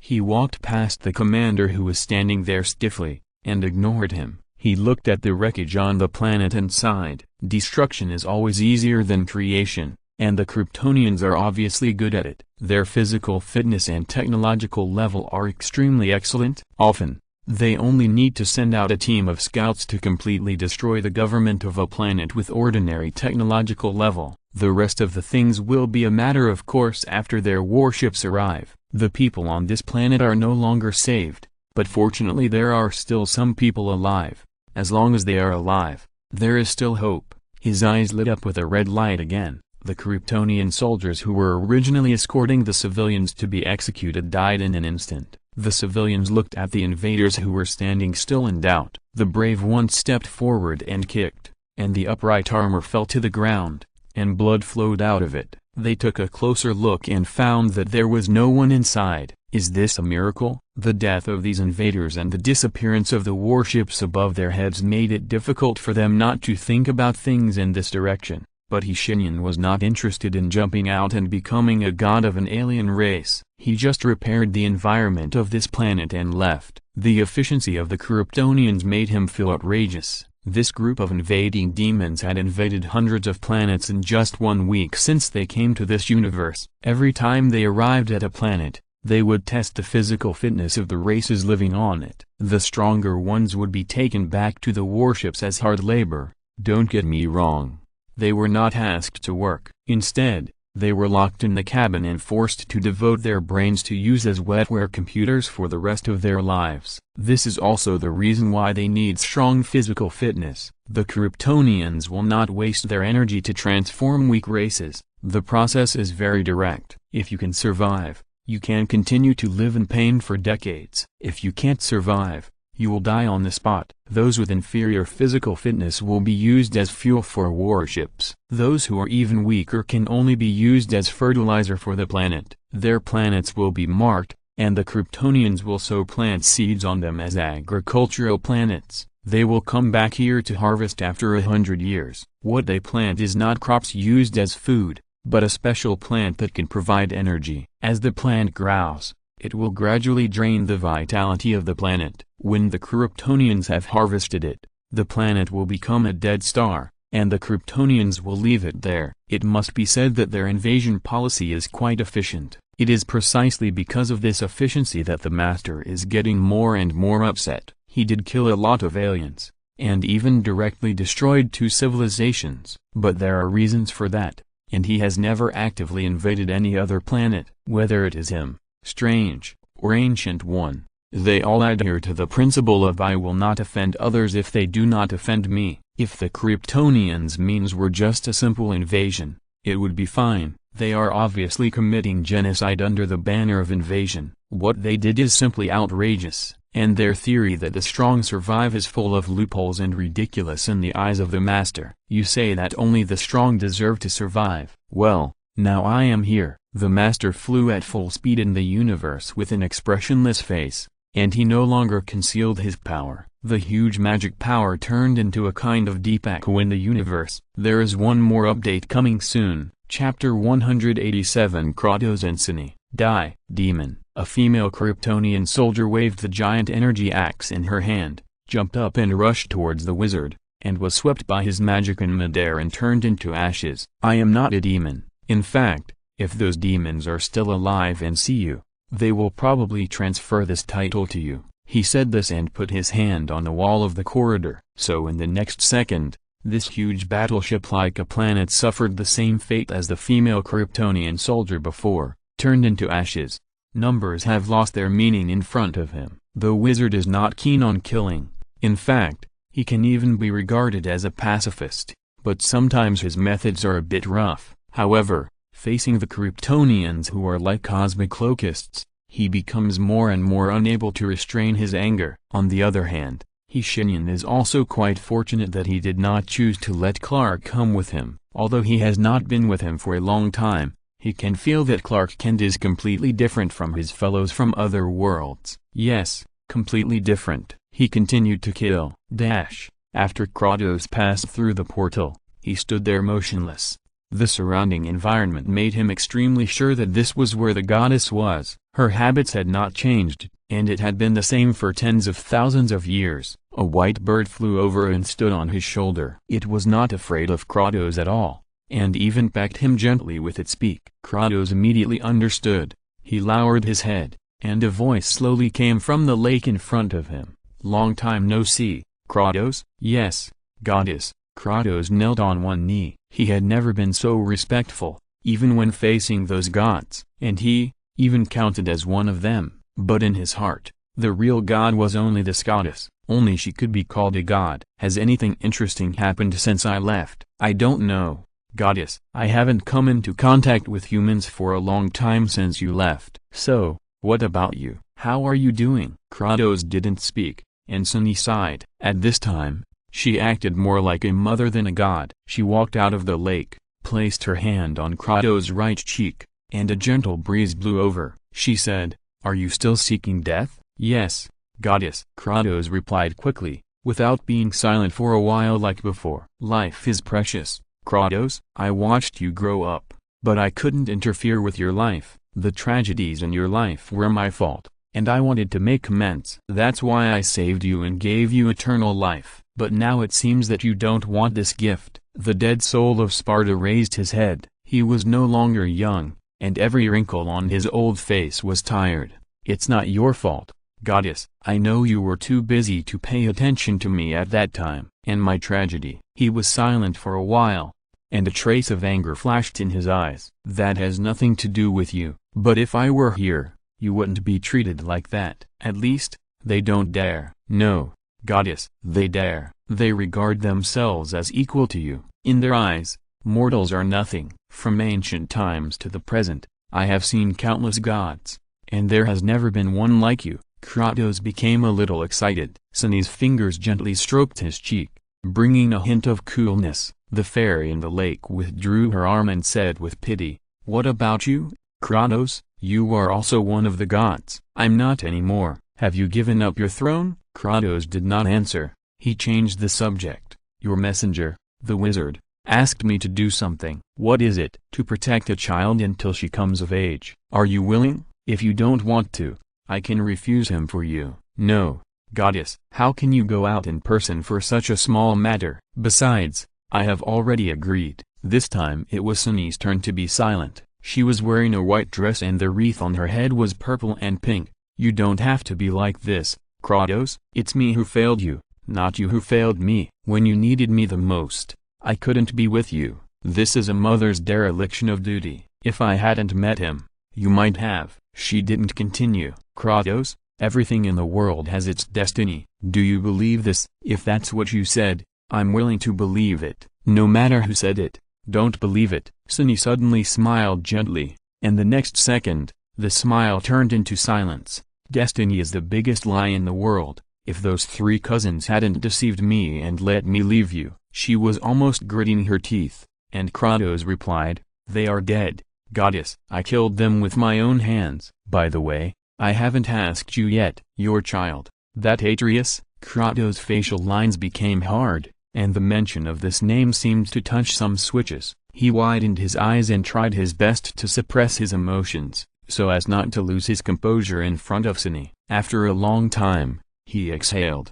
He left, goddess. Really? Sini sighed. To her, Kratos' child is also her child. After all, she is the mother of all living things in the world. But in mythology, all gods called mother goddesses will not end well. She, too, was forced to be separated from her children, and could only see her children through the eyes of outsiders. Go and complete your mission, Kratos. Kratos did not get up and leave immediately. He lowered his head, and the red tattoo on his body was so conspicuous. There is one thing I don't understand, goddess. What is it? My whole life, I killed my father, I lost my relatives, sons, and wife. Time and time again, I always hurt others or was hurt by others. I don't understand, goddess. Why can't I die? Sni replied, because your life does not belong to you alone, Kratos. It doesn't belong to me either. The relatives you lost are still alive in your memory. If you die,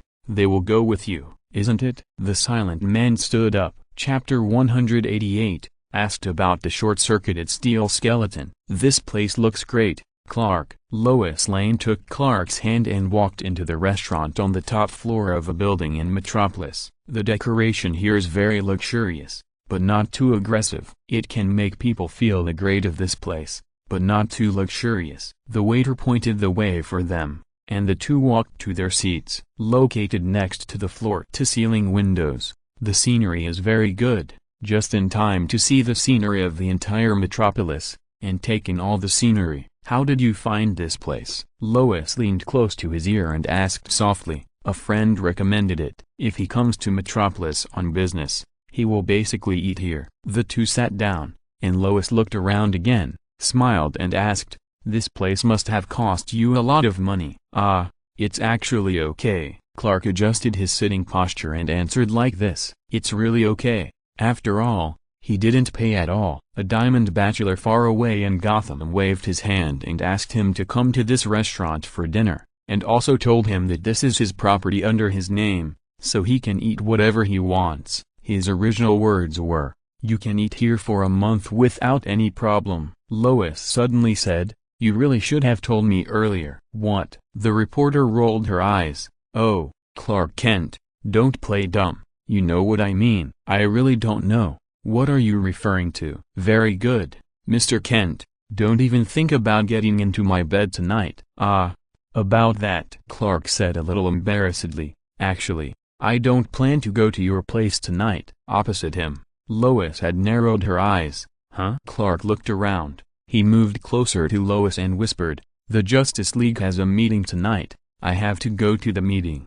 "Lois, really?" Lois laughed twice. Clark suddenly felt his calf touched by something soft. He looked down and found that under the table, a foot in black stockings was gently touching his calf. He immediately looked up and said righteously, "It's true, Lois, there is indeed a meeting tonight." Lois held her cheeks with both hands, looking at the man in fascination, and she opened her red lips slightly. "Of course I believe you won't lie to me, Clark. I'm just surprised that there are things that Superman is not good at." Across from her, Clark Kent blushed and said nothing. Seeing this, Lois became playful. She leaned close to his face and whispered in his ear, "I bought a very thin pajamas, the black color you like." Clark had never felt so embarrassed before. He took a deep breath and was about to say something to ease the current situation, but the waiter who brought the dishes saved him from verbal disaster. After all, he really didn't know how to talk. That night, in the Justice League Hall, Superman was wearing his uniform,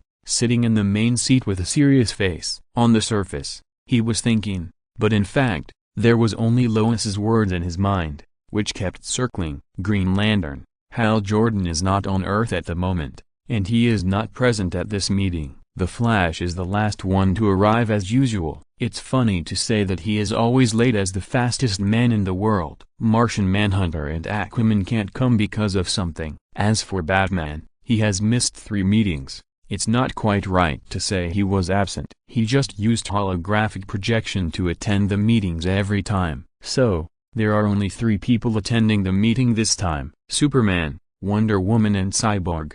The door of the conference room opened automatically, and Cyborg's unique heavy footsteps were heard. "Oh, Clark, you're here very early. Well, good evening, Victor," Superman replied casually. "Where's Diana?" "I don't know. Maybe she's busy collecting antiques there again." "What time is it now?" Cyborg, who is always connected to the internet, said.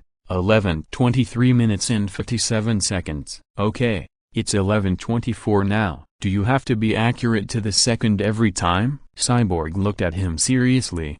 "Hey, man, I'm a cyborg. Do you understand me? Machines are accurate, so I speak so accurately, including counting. If you don't like it, I'll sue you for discriminating against robots. And I'm black, so you're doubly discriminating." "Damn it, Victor, this joke is not funny at all." "Not funny?" Victor Stone scratched the back of his head in confusion, and his metal fingers made a harsh noise when they collided with his skull. "But when I told other people about it, they all thought it was funny." Superman's eyes rolled up involuntarily. Of course they thought it was funny. Only black people can make racially discriminatory jokes with black people. But then again, it was indeed a good joke. Before Diana arrived, Superman decided to ask a question. "Hey, Victor, what's wrong?" I mean, did you have a girlfriend before you became like this?" "Oh!" Cyborg screamed in hurt. He yelled, "Even if you don't think it's funny, you don't have to expose my secrets like this." You haven't had a girlfriend? You're the quarterback of the football team." The rest of Cyborg's face turned red, although it was hard to see because of his skin color. "Who said to me that a quarterback must have many girlfriends? I'm very conservative. I also want to have a relationship with the purpose of getting married." He spread his hands in frustration. Superman also sighed. "Okay, it seems I really have to ask Bruce about this. I don't think you and Diana can help me." Cyborg raised his only remaining eyebrow in disapproval. "Hey, be careful. You are talking to someone who can interact with all the knowledge bases in the world. Is there any question I can't answer?" Hurry up and tell me." Cyborg patted his chest confidently, and the clanging sound of metal spread throughout the conference room. "Are you sure?" "Of course." "Then what did I say?" "What's wrong with you, Clark? Tell me. Let me hear what question can stump you." "Okay." Superman leaned close to Cyborg's ear and spoke slowly. Then, Cyborg fell into deep thought. His expression froze, and he stood there stiffly, like a silver fossil. Victor, are you okay?" Superman patted him. "Huh? What?" "Oh, I'm fine. Good evening, Clark." He seemed to wake up from a short circuit and enthusiastically repeated what he said when he first entered the door. Chapter 189. Woman, you are playing with fire. This is probably the current situation. Cyborg tapped the table, and the projection in the middle of the round table disappeared. "Generally speaking, there is no problem in the world, but Gotham's crime rate has dropped by 50 percentage points recently." "Bruce, what on earth did you do?" he asked incredulously. The blue projection of Batman sitting on the chair was not wearing a uniform, but an ordinary suit. He replied, "Nothing, just did a little work." Wonder Woman rolled her eyes. "Here we go again. I just did a little work." The decline in crime rate in Gotham City and the increase in employment rate and school enrollment rate are not my credit. She imitated Bruce's voice and said a lot of words, which made Cyborg laugh. But Batman's disapproving look made his laughter gradually weaken, and then he sat upright with a blank expression. "Clark, why do you look absent-minded all the time?" Batman's projection asked. "Huh?" Superman woke up from his thoughts and asked blankly. "Yeah, you've been distracted since the meeting started." "What happened?" "Did you have another fight with your girlfriend?" Diana asked with concern, while patting her breastplate. She didn't care about her gender at all and patted very hard, not to mention the sound made by the contact between the palm and the breastplate. The amplitude of the ripples was also very amazing, but everyone present ignored this point. Superman sighed. "No, it's not that reason. In fact, I confessed to her. What, you're telling us such a big thing now? Putting aside the surprise of Wonder Woman and Cyborg, Batman clapped his hands calmly. He smiled and asked, "How do you feel about the restaurant recommended tonight? I specially asked them to airlift a batch of fresh ingredients over. You should enjoy the meal tonight. It's delicious." "Thank you, Bruce. But I don't understand one thing. Victor, can you avoid it for a moment? This question may make you short-circuit." Cyborg stood up as if he had been humiliated. "I am full of high technology. What can make me short-circuit? Are you discriminating against robots? And I am also black, even if there is only a little bit left, so you are doubly discriminating." No one laughed. This time, not only Batman looked at him with disapproval, but also the other two. Cyborg sat down and said in a low voice, "What's wrong? Is this joke really bad?" "Ahem." Superman coughed. He said, "No, I don't mean that. It's just that I asked you once before, but you seem to have used memory clearing to clear the part of my memory that I asked you. Then I want to listen even more. Is there any other question that can make me take the initiative to clear my memory?" It's hard to persuade the ghost who wants to die. Seeing him like this, Superman didn't stop him. He coughed twice again and asked seriously, "It's like this, Lois and I.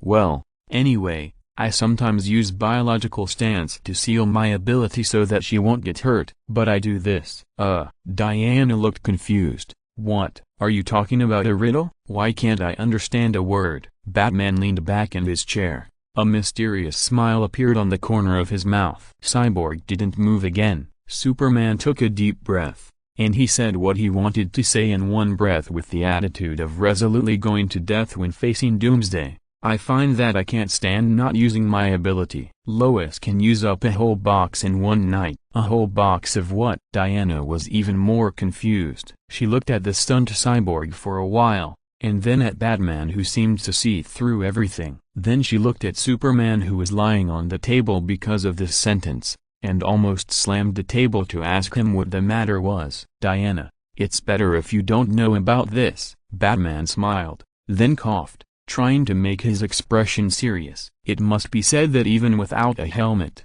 he looks very intimidating when he has a stern face. "My advice is to adapt more." "What, that's all? What else?" "You either adapt, or secretly release the restrictions of your biological position and use your little Kryptonian ability. However, I have to remind you of one thing, Clark, you are cheating." Batman was quite serious at the beginning, but even he couldn't help it when he said the second half of the sentence, and there was a hint of laughter in his voice. Cyborg seemed to have come back to his senses from a short circuit. He stood up with a start. "I am full of high technology. What can make me short-circuit? Are you discriminating against robots? And I am black, even if there is only a little bit left, so you are doubly discriminating." "Victor, this joke is really not funny," Superman said weakly. At this moment, a red shadow broke into the meeting room. Flash looked at the strange atmosphere blankly, and asked, "What happened? Why do you all look like this?" After the meeting, Bruce Wayne laughed in his office. He didn't turn on the light and spun half a circle in his chair. He turned around and looked at the brightly lit night scene of Gotham. The happiness on his face could be felt without saying anything. This was rare. When he was Batman, he hardly smiled. When he was Bruce Wayne, except for those fake smiles in social places and when dealing with beautiful women who came up to him, he basically didn't smile. But now, he was laughing happily from the bottom of his heart. A voice broke his happy time alone. "Does not seeing me make you happy, Bruce?" After he turned around, he had turned into Batman mode, with a stern face, as if the person who just laughed was not him. He asked coldly, "What are you doing here?" A woman in a tights slowly walked out of the darkness. She walked like a cat, with a graceful figure and a teasing smile on her lips. The whole person looked like a black cat. She lay on Bruce's desk, stretched and groaned. "Well, I just worried about you because I haven't seen you patrol for a long time. But now it seems that my worry is unnecessary, Batman." Bruce sat in the dark, his eyes shining in the dark. "You shouldn't have come." "What, are you going to beat me, and then throw me into Arkham? Oh, God, that's too scary." She covered her mouth and deliberately made a scared expression. It was very pretentious, but because of her beauty, She looked very cute. Bruce Wayne took a long breath. He stood up, ripped off his shirt and threw away his tie. Very good, you will know your mistake.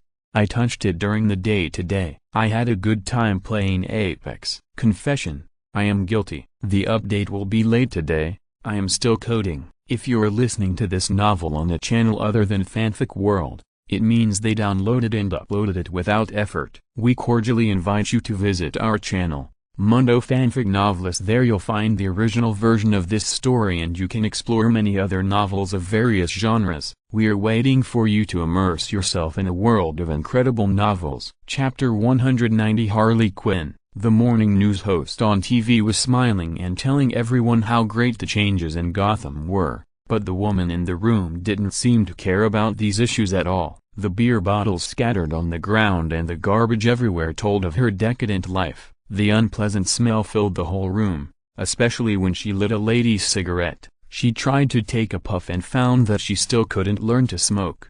Then she threw it under her feet and stomped it out. Because she was not wearing shoes, the scorching temperature made her feel unspeakable pain, but it was not as painful as the slightest bit in her heart. There was a photo on the cabinet, in which a woman in a clown costume and a green-haired clown smiled brightly at the camera, and under their feet, there were piles of corpses. It seemed that she had finally had enough of this atmosphere. She stood up, picked up the huge wooden hammer she had placed beside the bed, and hit the TV hard. The old TV flashed a spark, and then it ushered in the end of its life due to an unexpected situation. The woman put down the hammer panting, and when she saw the photo, she was so angry that she took it and threw it under her feet. She hammered the ground repeatedly with a wooden hammer. Asshole, die so early. How could you die so early? I just made up my mind to kill you, she screamed and roared, and the man downstairs finally seemed unable to bear it. He yelled at the top of his voice,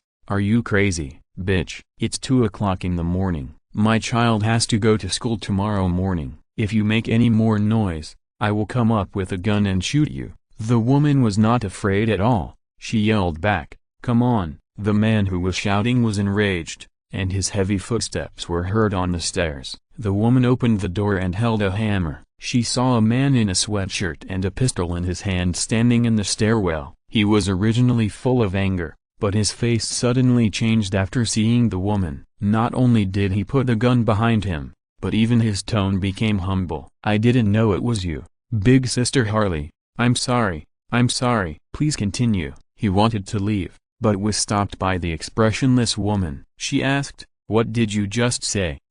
Please continue?" The man's forehead was already covered with cold sweat, and he asked carefully, "No, what did you say when you were downstairs?" "My child has to go to school tomorrow," he said uncertainly, and then his face became horrified. No, don't bother with me. If you want to kill me. She is innocent." He closed his eyes, but the expected pain did not come, and even the hand that was held loosened. Harley frowned. "What are you talking about? I haven't killed anyone for more than a year, don't you know?" But you're still with the Joker." These two words seemed to touch the woman's reverse scale, and she roared, "Shut up, don't mention that damn bastard." After she calmed down, she said, "I haven't been with him for a long time, idiot." "Why are you so uninformed?" "I just got out of prison." It happened that Bruce Wayne, the playboy, went crazy and built a public school, so I thought about keeping a low profile so that at least my little Julie could finish high school.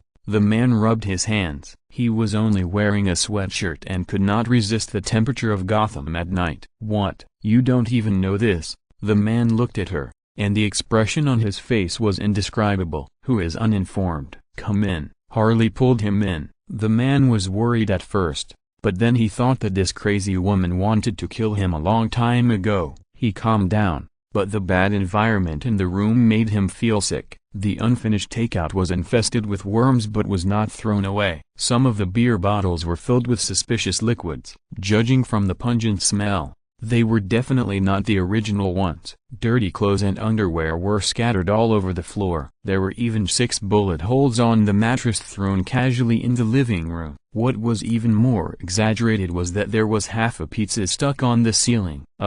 He hesitated. Harley didn't care about his feelings and pulled him to sit on her dirty sofa. She said, "Now, tell me what Bruce Wayne did." The man felt a sticky feeling under his buttocks. He didn't dare to think about what he was sitting on. He just started to answer the questions honestly. As he narrated, Harley's eyes widened and she even stood up. "What did you say?" He built schools and orphanages. He also provided jobs to all of Gotham. He also legislated to stop drug trafficking. The GCPD arrested a large number of people. Damn it, why didn't he do these things earlier? She stood there and scolded for more than 5 minutes. The man wanted to travel back to 10 minutes ago and beat up the person who made the noise. Why did you have to provoke this psychopath? Just when he regretted it, Harley suddenly calmed down. "No, I have to go find him." Hearing this, the man also stood up. He took out a gun and pointed it at Harley. "Hey, I can't pretend I didn't hear what you just said. What do you want to do with him?" "I warn you, you crazy bitch. If you dare to do anything to him and let my little Julie not go to school, I will kill you." "What else can I do?" "Of course I'm looking for a job. I'm an expert in psychology," Harley replied with a strange look on her face, not caring about the gun in his hand at all. "What?" The man almost thought he had heard it wrong. "Looking for a job,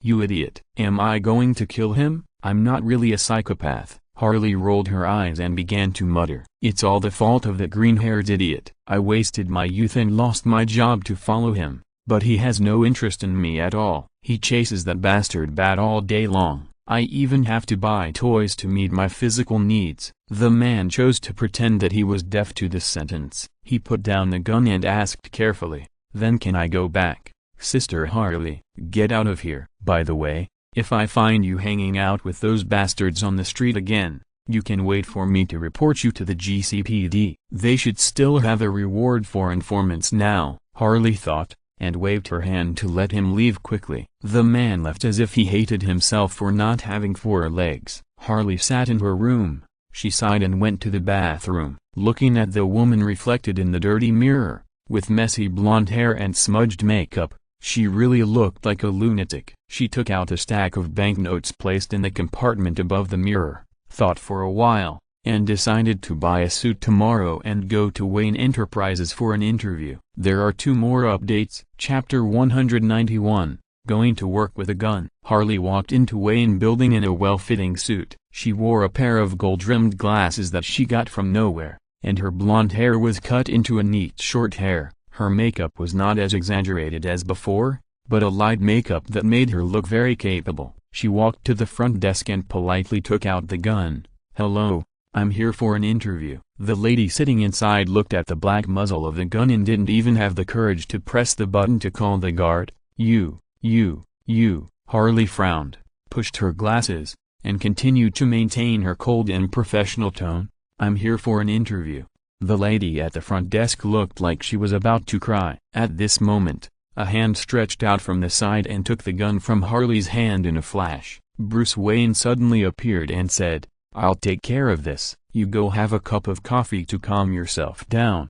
The lady at the front desk who was really crying ran away quickly. Bruce Wayne took Harley Quinn into his private elevator to the top-floor office with his classic smile. "What's wrong with you?" Batman asked in a low voice in the elevator. "Hey, why is it you?" "Where's Bruce Wayne?" Harley acted surprised, and she deliberately said silly, "Why don't I see Bruce Wayne?" "Where did you take him?" "Batboy. He's my future boss. You'd better get him back quickly." "Enough," Batman shouted. He said gloomily, "You'd better tell me what you want to do, Harley, otherwise, I don't mind beating you up and throwing you into Arkham." "Arkham is gone, Bat, I know this. You don't have to test me anymore."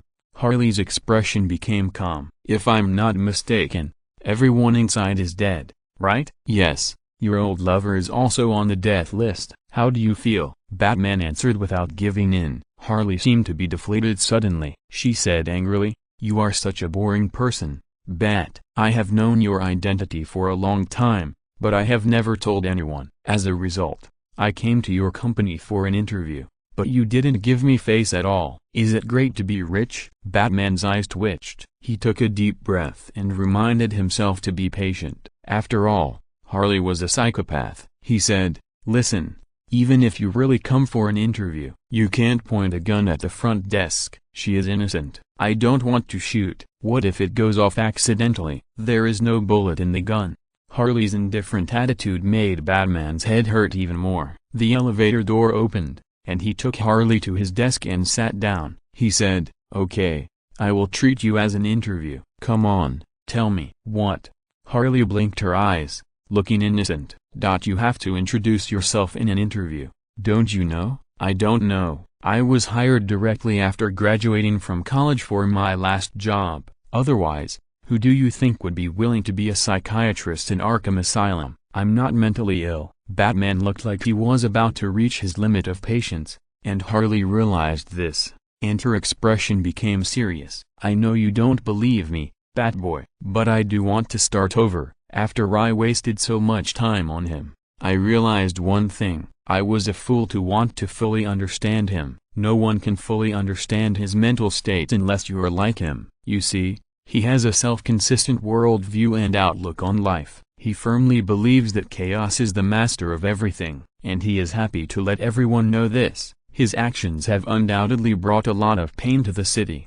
But I am different, Batboy. Even in the days when I was at my most depraved time and when I was with him, I never killed any innocent people. The people I killed were all gangsters and lunatics. You can't deny that, right?" Batman nodded and motioned for her to continue. "I left him a year ago, and I haven't been out to do my old job during this time. You should know this, Batman. Everyone should have a chance to start over, right? You have to believe me once." Such sincere words rarely appear in her. Harley Quinn is a typical psychopath. She can have dinner with you in the last second, and she can pick up the heavy wooden hammer to help you perform a craniotomy in the next second. Batman knows this very well, and because of this, he has to take her words seriously. He said slowly, "You are right, Harley, but there is one thing. You have committed a crime and killed someone." Wayne Group originally did not accept employees with criminal records, although I have changed this rule now. But how can I believe that you will not be like before and kill people over a little thing? The people here are different from those you have met before. They are all good people, they have no criminal records and work diligently. Let me be frank, Harley, how can I believe that you, a criminal with a long criminal record and former companion of the Joker, will really turn over a new leaf? His words were almost inhumane. "I can let you finish speaking instead of throwing you into jail on the spot. It is enough to show my tolerance for you, Harley. I believe you understand this, so don't push it. So, you must first prove that you have completely awakened from your morbid obsession with the Joker before I can let you work in Wayne Group." Harley took off her gold-rimmed glasses and looked at Batman with pitiful eyes. "But, Batman, I really have no choice. Please, please, I just want a job." Batman's eyes twitched again, and he finally couldn't help but burst out, "This is not some damn house, Harley. We are talking about a very serious matter. If it were in the past, you would have been thrown into prison by me. Your obsession with the Joker is what led to you." He didn't continue. The woman sitting opposite him was crying. She was obviously smiling, but the tears in her blue eyes never stopped, flowing down and wetting her collar. She smiled as if she didn't realize this, and said, "I know, Batman. I am indeed not sick anymore, but I understand your doubts. It's just my own fault. I understand. But I have." She couldn't finish her words, and finally couldn't help crying. Bruce Wayne looked at her silently, and suddenly realized something. The crazy Joker shell of Harley Quinn is just a protective, hedgehog-like armor. Under this shell, the smart girl who worked hard to get into college and earned a doctorate in psychology has always been covered by a layer of fog. No one knows her true character, just as no one knows why she is so obsessed with the Joker. He knows her life story. Her father is an alcoholic, and her mother and she are often beaten. Finally one day, she came home from school and saw that her mother had killed her father and she was dead on the sofa. Perhaps the similar experience of losing both parents made him more tolerant of Harley, but in fact, deep down, he knew that this was not the case. The real reason why he could tolerate Harley until now was that he knew that Harley had donated all the money she and the Joker got from robbing a bank to a foundation anonymously,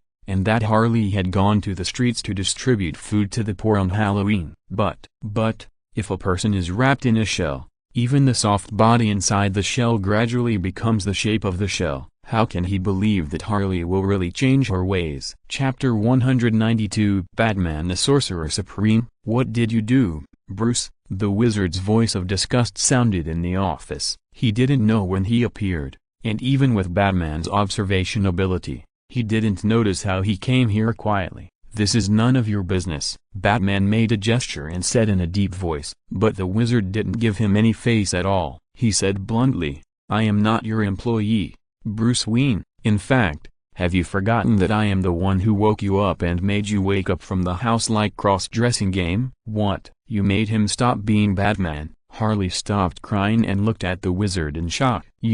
How did you do it? She asked in shock, and Batman found that she was holding a bottle of eye drops in her hand. This discovery made his face gloomy to an extreme, just like the sky in Gotham during a rainstorm. It's very simple. Magic. Shenyan shrugged and answered. Magic? Are you a wizard? Yes. Then can you make me a teddy bear? Pink. Super big one. Her unreasonable request made Batman very worried that the wizard would turn her into ashes in the next second. However, the wizard just smiled faintly. Okay. He nodded and snapped his fingers. A huge pink teddy bear appeared in Bruce Wayne's office. Wow. Harley pounced on it like a child. She rolled on the floor with the teddy bear in her arms with a happy face, and even ignored the bottle of eye drops that fell. Seeing her like this, Batman confirmed his judgment. Her obsession with the Joker may have disappeared, but her mental illness has definitely not disappeared. Shenyan raised his leg to step over Harley Quinn, who was rolling on the ground, and came to the French window behind Bruce Wayne, overlooking the brand new Gotham City. After a long time, he slowly said, You did a good job. Batman snorted coldly, meaning do you need to say it? However, 50% of the credit should be attributed to me, Shenyan said to himself. Of course, I am not here to compete with you for credit. I am here just to tell you one thing. Bruce Wayne. What? I am a wizard. Yes, I know. Of course I know, you bastard. That damn mental control is still in my mind. The wizard turned around, looked into Batman's eyes, and asked, I can resurrect the dead. After the voice fell, he was satisfied to see that the eyes that belonged to Batman turned to Bruce Wayne, but Bruce did not speak. Instead, he fell into silence, frowning. What is the price? The first sentence he spoke again was to ask about the price, and the wizard nodded. It's good to be able to remain rational even in the face of his greatest obsession. The price is small, or even non-existent. Hearing what he said, Bruce Wayne was silent again. He gritted his teeth and wanted to say something several times. His hands were tightly clenched, but in the end, he only said one word. No. Why? The wizard asked patiently. What you said is very tempting to me. Batman raised his head and looked into the wizard's eyes. Even Harley Quinn, who was enjoying the soft teddy bear beside him, stopped and waited for the words he was about to say. But I still refuse, wizard. That's it? Shenyan asked. Harley sighed. She thought she could eat some melon. Yes. Batman's lips were tightly pursed, which showed that this decision was not easy for him. The wizard suddenly laughed. Very good.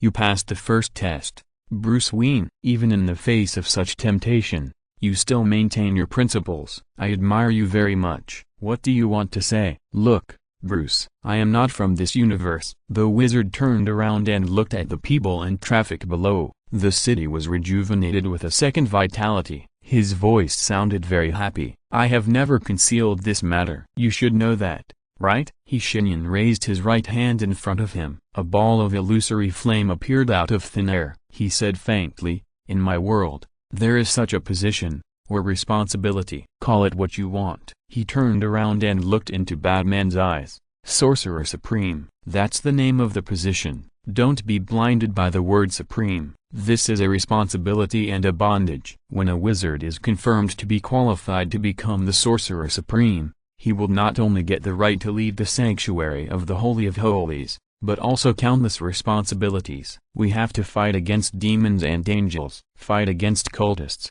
aliens, and anyone who tries to invade the earth. We even have to go to war with the supreme gods. He said calmly. What do you want to say? Batman frowned and asked. My question is very simple. Bruce, do you want to be the Sorcerer Supreme of this world? Why me? No, I should ask, why do you want to do this? This will not do you any good. I don't believe you. The wizard interrupted him. No, it is very good for me. The reason I came to this world is to make a deal. I want to save you from the end of the world. Although I don't know what that doomsday is. I don't know how I am doing now, but the changes in Gotham City cannot be faked. Everything is getting better, and I will leave sooner or later. I don't want the results of my work, although I didn't spend much time, to vanish into thin air. Therefore, I have to take out an insurance policy. Bruce Wayne did not agree immediately. He was thinking, but the wizard could see that he had actually accepted this responsibility a long time ago. After all, he had done this a long time ago, guarding without asking for anything in return, regardless of the consequences and cost. Isn't this what he has been doing? I'll think about it. After a long time, he said slowly. Shenyan nodded again. Very good. Suspicion is also one of the necessary qualities for this responsibility. I won't bother you anymore. As for you, ma'am. He turned his head, looked at Harley Quinn, squinted his eyes and asked, who have you been talking to since just now? No, what are you talking about? Harley answered in a panic. She tried her best to pretend that nothing had happened, but her acting was so poor that even Batman, who couldn't read minds, could see that something was wrong. You have been talking to something called a dialogue box in your mind since just now. What is that? The wizard stared at her and asked word by word. The fifth update, Chapter 193. Death cannot escape the problem.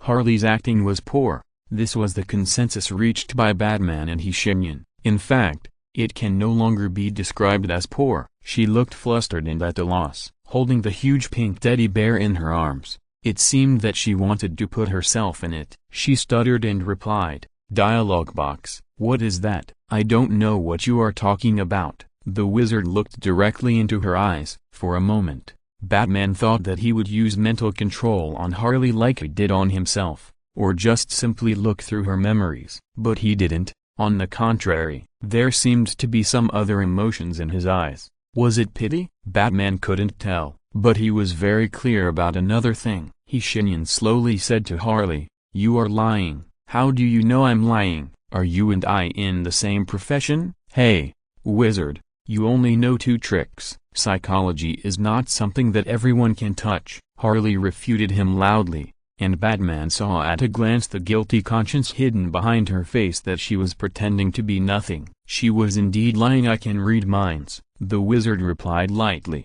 Harley looked at him and suddenly stood up. The teddy bear that she had treasured fell to the ground. She sat back in the chair with no expression on her face. She looked at the wizard and said, "Did you read my memory?" "Generally speaking, I won't do this unless it is necessary." "Did you read my memory or not?" she screamed. "Does it matter to you whether you did or not?" Harley gritted her teeth and stared at the wizard stubbornly. Tears flowed from her eyes again, but this time, the bottle of eye drops was not in her hand. She answered in a low voice, "Yes, it is very important to me." "Will I be satisfied with you?" the wizard answered with his hands behind his back. "I don't believe you." She took out a knife from her bosom. Batman's pupils shrank and he immediately rushed over from behind the desk. But Harley's action was faster than him. She had stabbed the knife into her throat before he arrived, and then twisted and pulled it away with force. The strength and determination were unbelievable. Blood splattered. It was not the first time Batman had seen such a scene. He had seen many ways of dying, but Harley's expression was full of calmness when she died. It was as if she had already decided to do this. Blood gushed out, staining his floor and desk red, and a lot of it even flew to the ceiling. Batman turned his head and looked at the wizard, his eyes full of anger. "You could have saved her. Don't say you didn't react." "Yes, but saving or not saving is my own choice, isn't it? You have no right to make a choice for me, nor the right to force me. In fact, you'd better get out of the way," he replied coldly. The wizard waved at Harley's body,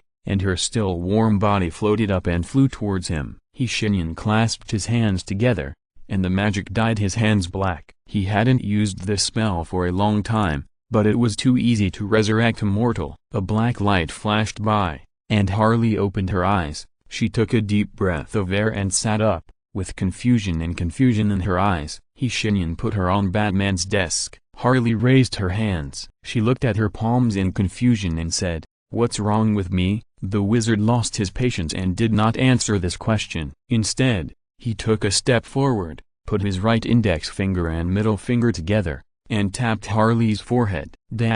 It was the first time for Shenyan to rashly enter the consciousness space of a mental patient. In the past, he mostly killed lunatics and psychopaths. The few who needed information were just pulled out of their souls and forced to speak. "This place is weird, really weird." This was his first feeling after coming here. Under his feet were white cotton candy clouds, huge and sweet. The sky was pink, and the sun was like a huge yellow billiard ball, with a hole dug in it and hung in the sky with a white bra strap. He looked down, and most of the buildings on the ground were crooked and of different styles. Some were cute styles that looked like they came out of a fairy tale world, while others were abandoned buildings like those in horror games. But they all had one thing in common: they were all Arkham Asylum. On the top of all the buildings, there was a big neon sign, with the words Elizabeth Arkham Asylum for the Insane flashing wildly, and a distorted lullaby echoing constantly. The wizard jumped down and began to walk. He found that the ground here was solid for a while, and then turned into a substance similar to rubber mud. In the consciousness space, most spells are ineffective, and powerful spells will destroy the balance here, so he had to start walking on his feet for the first time in a long time. He came to the door of the pink fairy tale style building with round doors, windows and corners. He pushed the door open and looked inside. It was pitch black inside, but even the consciousness space of a mental patient must pay attention to a logical normality and basic laws. Even if everything here looks so chaotic and disordered, at least Harry still knows that there must be sun and clouds, and buildings must have doors and windows. Therefore, the wizard took a step forward and walked into the darkness. He stretched out his hand and fumbled on the wall next to the door for a while, and indeed found a switch. After turning it on, the room became bright. But the scenery here is not necessarily more normal than outside. It is even more weird. The scenery of a place that he can describe with these two words can be imagined. The place closest to him is a reception desk with iron railings. Inside is a little sugar man,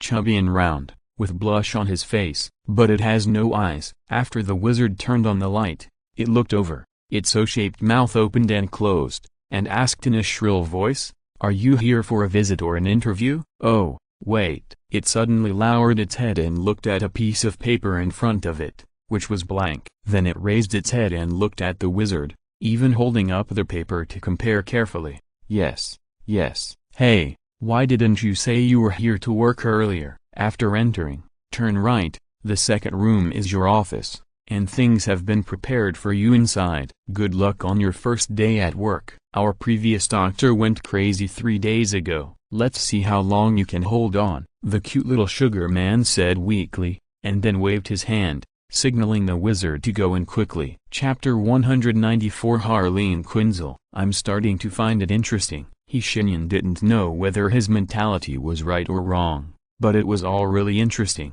Although he knew he shouldn't find the consciousness space of a mental patient interesting, but it was really interesting. He walked into the office that the little sugar man mentioned, and found the prepared white coat and work card on the table. He took the work card and found that the person on it was not him. It was a young girl named Harley Quinzel. She was very beautiful, wearing a pair of black glasses, and her blonde hair hung down from her forehead. Shenyan stared at the work card, then put on his clothes and hung the work card on his chest. He walked out of the office and came towards a huge marshmallow, which almost filled the entire pink corridor. After seeing Shenyan, it said in the same shrill voice, "You are the new doctor, right? Go forward. The patient is ready in the innermost room. You only have 30 minutes to talk to her and treat her. Be careful." The last doctor went crazy because he exceeded the time limit. After saying that, it giggled and left. The wizard turned sideways to let it pass through the corridor. He smelled the sweet fragrance on it and frowned. He suddenly had the urge to eat this creature in one bite. He turned his head and looked at the creature rushing around in the corridor with a smile on his face. He knew this was not normal,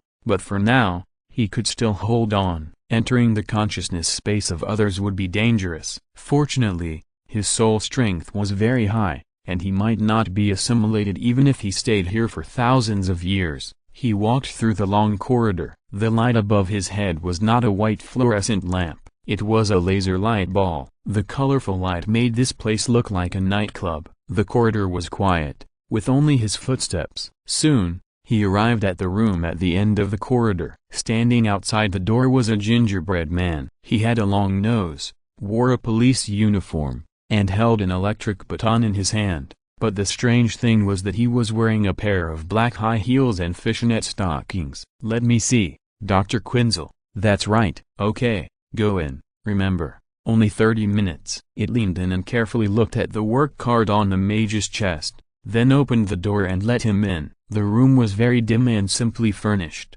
with a table and 2 chairs, and nothing else. There was a wobbly lamp above the table, emitting a dim yellow light. The mage walked over, pulled out a chair and sat down. He stared at the darkness opposite, with a faint smile on his lips. A woman poked her head out of the darkness. She was wearing makeup and her face was pale. The smoky makeup and the deliberately brightly painted lips gave this beautiful face some conflicting charm. She was like a madman, with her golden hair scattered wantonly. Seeing Shenyan, she made a face, and then hid back in the darkness. The mage reached out and took the lamp above his head, illuminating the position where the woman was sitting. She was wearing a straitjacket, the kind that is common, with her hands tied inside wide sleeves, her thighs sticking out from the bottom of the clothes. She was shoeless, and her toes were twisting on the chair. "Hello," Shenyan said softly. The woman didn't answer and made a face again. She didn't seem to want to talk. "Can you please leave for a while? I want to talk to Harleen Quinzel." The wizard took off his badge and put it on the table,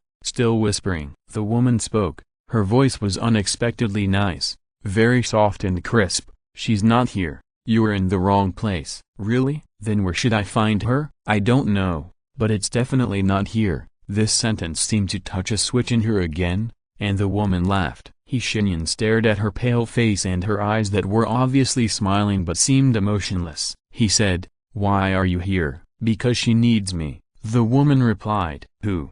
"Harleen Quinzel." "Aren't you looking for her? Why does she need you?" "Well, let me think about it." The woman frowned and began to recall. Shenyan seemed to have really entered the state of a psychiatrist. He looked at the woman patiently, waiting for her to speak without saying a word. As the woman thought, the surrounding environment began to gradually change. At first, it was the walls, which began to tremble and vibrate in a state of anxiety. Then it was the light on the ceiling, which shattered after a snap, and the room fell into darkness again. When it lit up, it had become another look. Shenyan was still wearing the white coat. He stood in this small room. The scene around him had changed from a dim interrogation room to a 3-bedroom apartment. A man sat on a green dirty armchair with his back to him, drinking beer in his hand. He drank beer one sip after another. The TV was playing a special program on the TV station at midnight, but the hot scenes did not make him feel any excitement.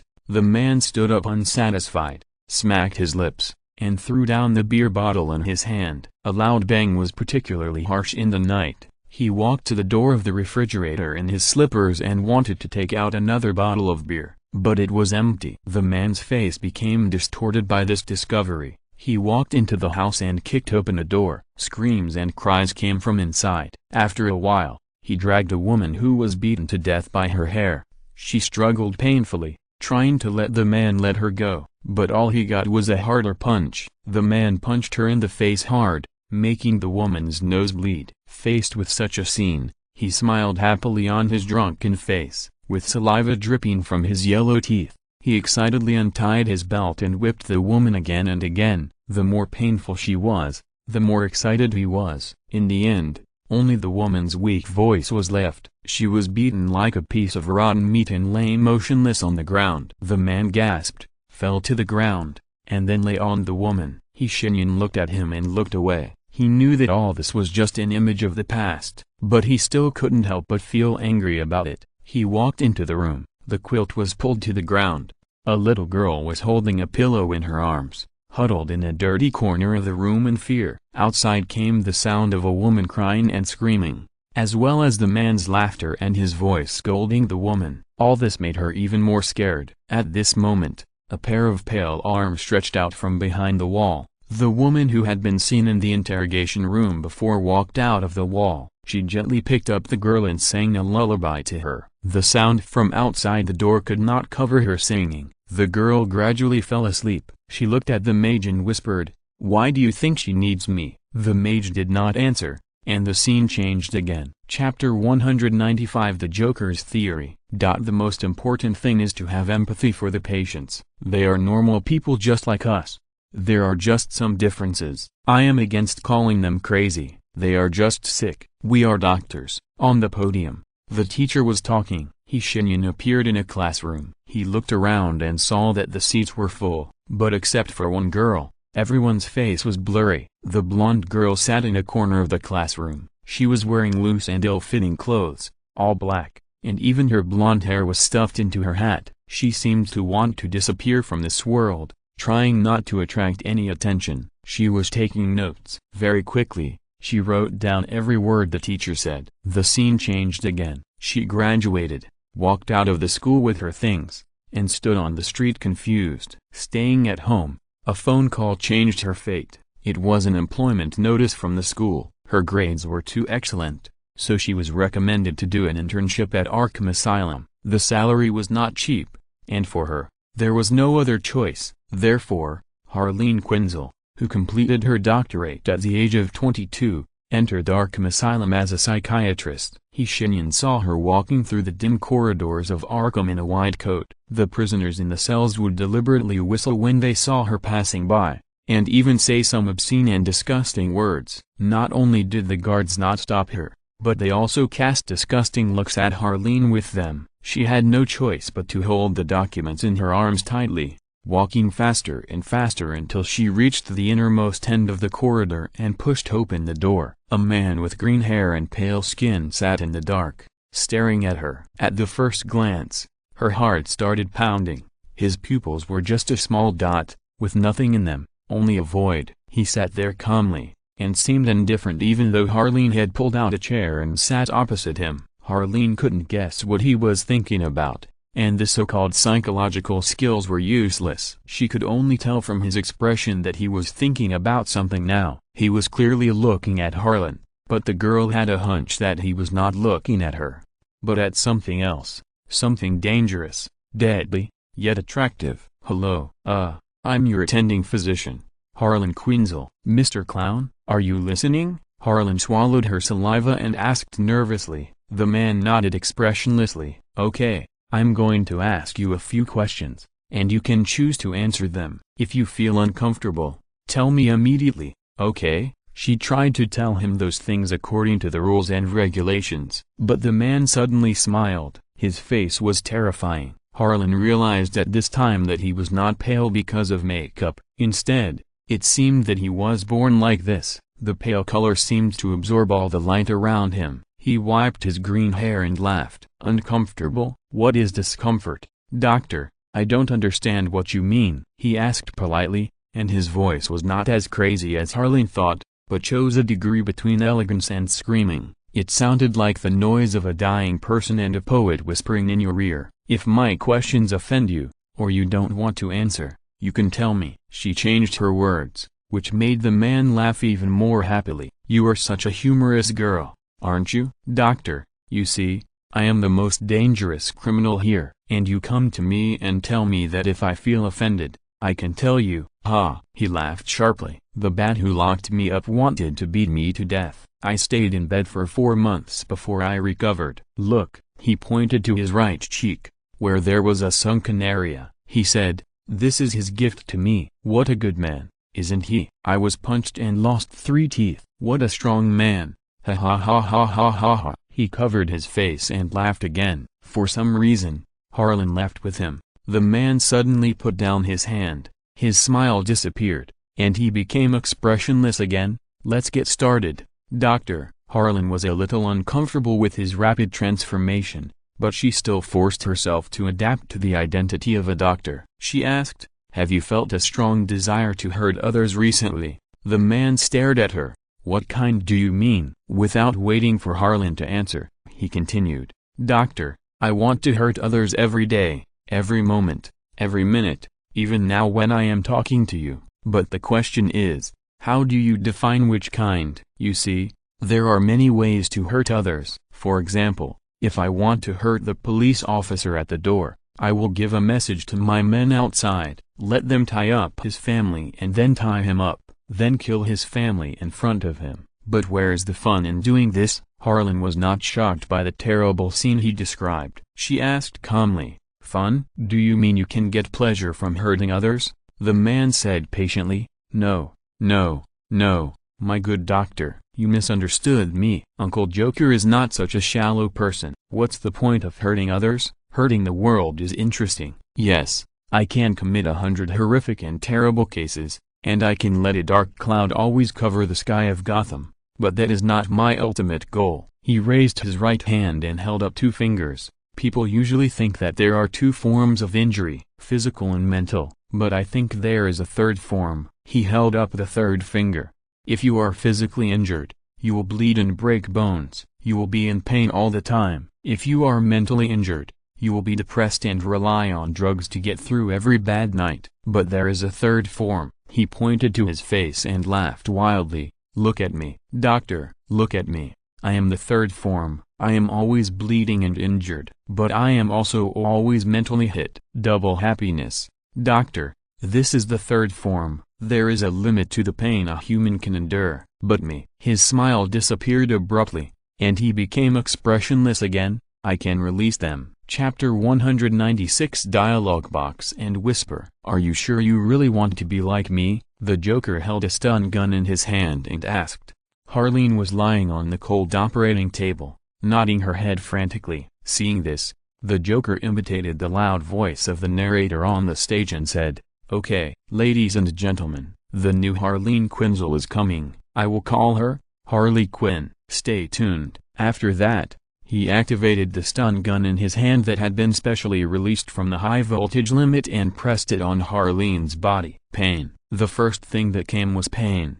Harley's eyes widened. Electric shocks can make people feel uncontrollable pain. This is one of the recognized facts, and now she is experiencing a voluntary electric shock, and unlike those who are looking for excitement, she has not prepared any safety measures. This means that if you die, you really die. But as time went on, the pain began to gradually turn into something else. The Joker began to whisper in her ear, "Yes, Harley, feel the pain. That is one of our cornerstones." Shenyan had no way of knowing whether Harley had become the same as him, but the visions in Harley's mind were something else. She released them through electrocution in extreme pain, both physical and mental, but she did not realize the ultimate point of the Joker's philosophy. As he thought, everyone has a bad day. Instead, she saw countless love. This love filled her world. The current that was raging in her body and making her twitch gradually turned into pure love. The world she saw began to change greatly, and the Joker's face gradually changed into a giant pudding made of candies. These were the delicacies she dreamed of in her childhood, but now no one would be careful to hide from her father and buy her a small pudding to eat. The world began to become colorful, and her pupils expanded and contracted. The Joker stopped the electric shock. He carefully observed the girl with a silly smile on her face, patted the electric shock device in his hand, and muttered, "Huh? What's the matter? It's at full power.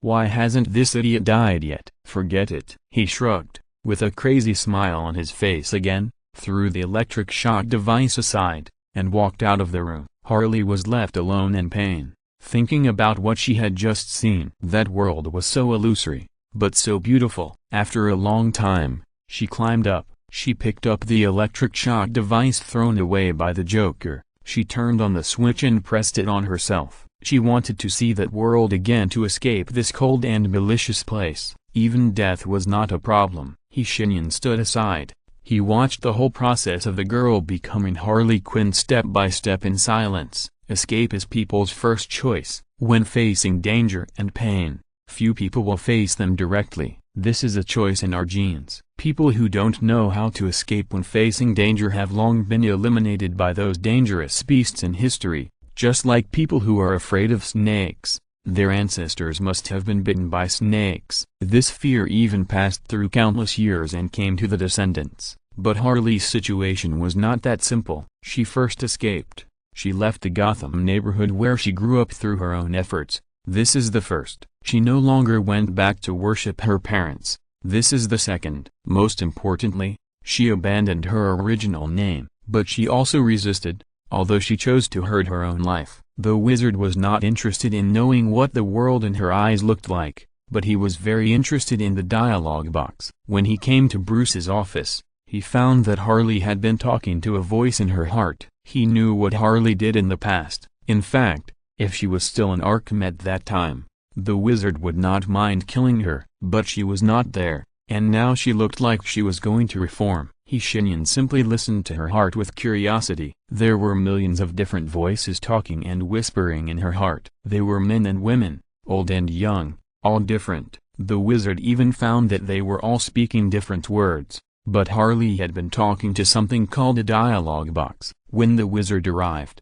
the dialogue box said to Harry, "I know him." "Really? Who is he?" "A wizard who has traveled to many different worlds. Unexpectedly, he came to your world." "Oh, those are things that happened in the future. I seem to have let it slip." "Forget what I just said." "It's okay, dialogue box. Only you and I know about this. Hey, tell me, if I ask him for a huge pink teddy bear, will he agree?" "I have wanted one for a long time." The dialogue box pondered for a while and said, "Judging from his personality, he will agree. His reputation is actually not bad. You can try. Of course, I can't guarantee that he won't use magic to turn you into a chair or something like that." "What? Didn't you just say he is a good person?" "Harry, I never said that at all. Not to mention, I haven't seen him in person. I just saw some fragments of his experiences." "We have discussed the definition of good and bad people many times, and you can't describe a person in a few words." "What's his name?" "Shenyan." "What a difficult name."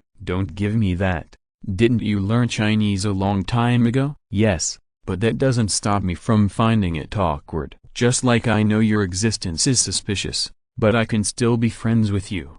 "You are too naive, little girl," the dialogue box said helplessly. Time slowly moved forward to the moment when Harry committed suicide. Since she killed herself, the dialogue box disappeared. But those countless voices continued to echo in her heart, and the mage listened carefully. There were not many sentences he could distinguish. For example, the following: "Child, when you were born, your name was whispered in the forests of Lordran, Arthas. I have been summoned, and I must respond, as always for the Emperor. The fire has gradually died, but the king is no longer visible. I think I am afraid. Sister, I have touched the stars and witnessed the light of thousands of suns, but now, I am blinded by this elegance, so how can my goal not be dark?" These words often carry some beliefs, or heavy stories. Shenyan had to admit that he came to Harley's consciousness space not only because of the dialogue box that knew his past and future, but also because these voices really attracted his attention. But now, he looked at Harley lying on the operating table and twitching, and decided that it was time to end this farce. If you're listening to this novel on a channel other than Fanfic World, it means they downloaded and uploaded it without effort. We cordially invite you to visit our channel, Mundo Fanfic Novelist. There you'll find the original version of this story and you can explore many other novels of various genres. We are waiting for you to immerse yourself in a world of incredible novels. Chapter 197, Voices of the Worlds. Back to the real world.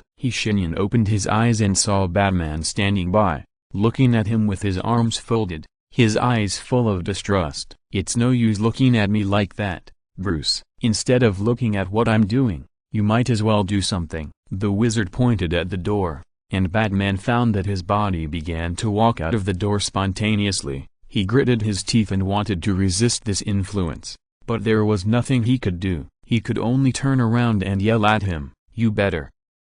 Shenyan not only shut him up, but also let him close the door considerately. Batman's emotions were not his first concern now. His finger tapped Harley Quinn's forehead, and the girl let out a scream like a dying person from her throat, and her eyes rolled back and returned to reality. She looked at the wizard and asked cautiously, "Why don't you let me go even though I'm dead?" Shenyan's face twitched. Seeing that he didn't speak, Harley was more certain of her guess. She ripped open her clothes from her chest and lay down on the desk. "Okay, come on, I don't know why you wouldn't let me go even if you chased me to hell, but you're quite handsome. By the way, this is my first time, so be gentle, Pa." Shenyan slapped the table hard with his palm. Harley opened her eyes in panic.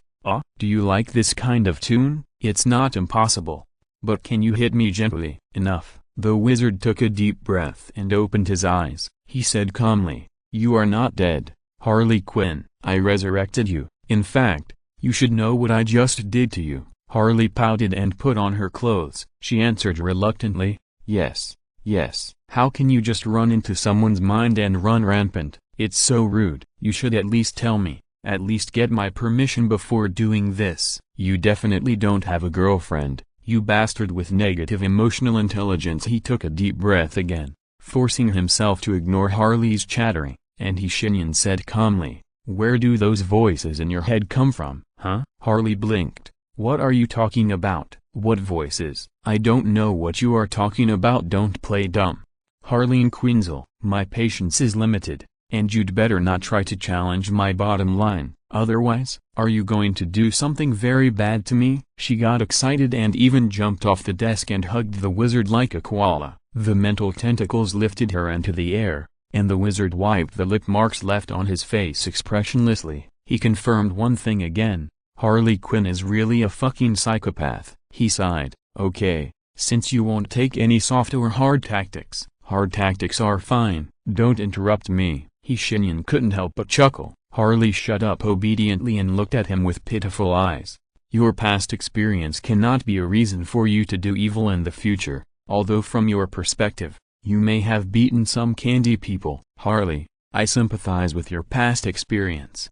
Can you fucking listen to me?" Harley, who was suspended in the air by the mental tentacles, was still not honest. She made faces at the wizard and even tried to take off her high heels and hit him. She was like a child who had not grown up. Alas, the wizard sighed. Forget it. He shouldn't expect a mental patient to be able to settle down and listen to him. What's more, this is Harley Quinn, a heavyweight patient. She undoubtedly got something from that near-death experience. The sound echoing in her mind reminded the wizard of a spell, the sound of all realms. Before 1657, this spell was usually used to listen to the voices of those poor dead spirits. Later, a wizard discovered that it could also work on various dangerous creatures floating in the interlayer of the world.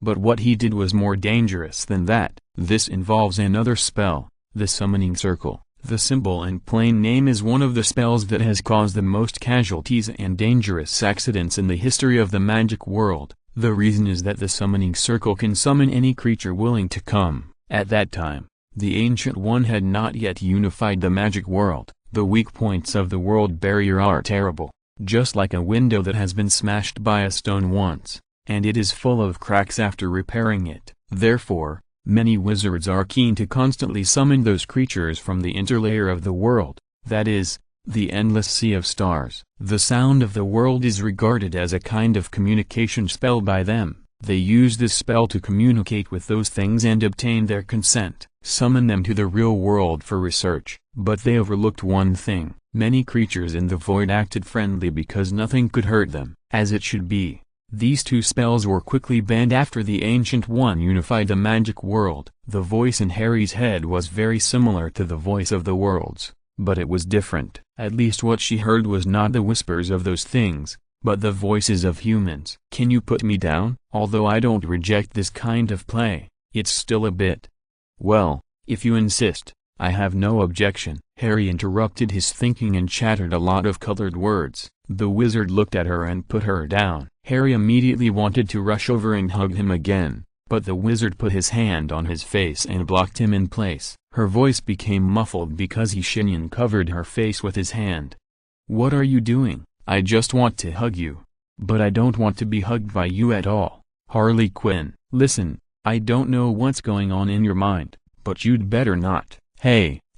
Shenyan quickly withdrew his hand, and there was a wet mark on the center of his palm. Harley smiled evilly and retracted her tongue, and pounced on him again. The wizard rolled his eyes. "I'm afraid of you." He opened the portal and left, and Harley pounced on nothing. The expression on her face did not show how disappointed she was, but she just said to herself, Dialogue box, you didn't lie to me. He is really a good person. He is willing to read my story outside the door. Batman opened the door and walked in. He looked at his messy desk. His eyes twitched twice, but he didn't say much. He just threw a work card to Harley. The staff dormitory is not far from here. You should be able to find the way by yourself.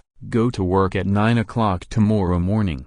Don't forget. Oh, thank you, Batboy. Don't call me that. Chapter 198 Earth Defense Spell. A dialogue box that knows who I am? Interesting. If that were all, it would be fine. The problem is that it seems to know more than just that, and may even know something it shouldn't know. After Harley committed suicide, the dialogue box disappeared. Only the noises were still echoing in her heart. Let's put this question aside for now. The wizard knows that it is a waste of time to dwell on a problem that cannot be solved at the moment. His top priority now is to ask Sunny when the world will be saved. Sitting in the Batcave, Bruce Wayne hasn't returned to his cave for a long time. This place has almost become a place for the wizard to meditate in his spare time. He took out the white flower again, input magic power, and the bright white light began to bloom on the flower. Sunny. The voice of the fairy in the lake seemed a little distorted because it came from many worlds. She said, "You did a good job, Master." "Good?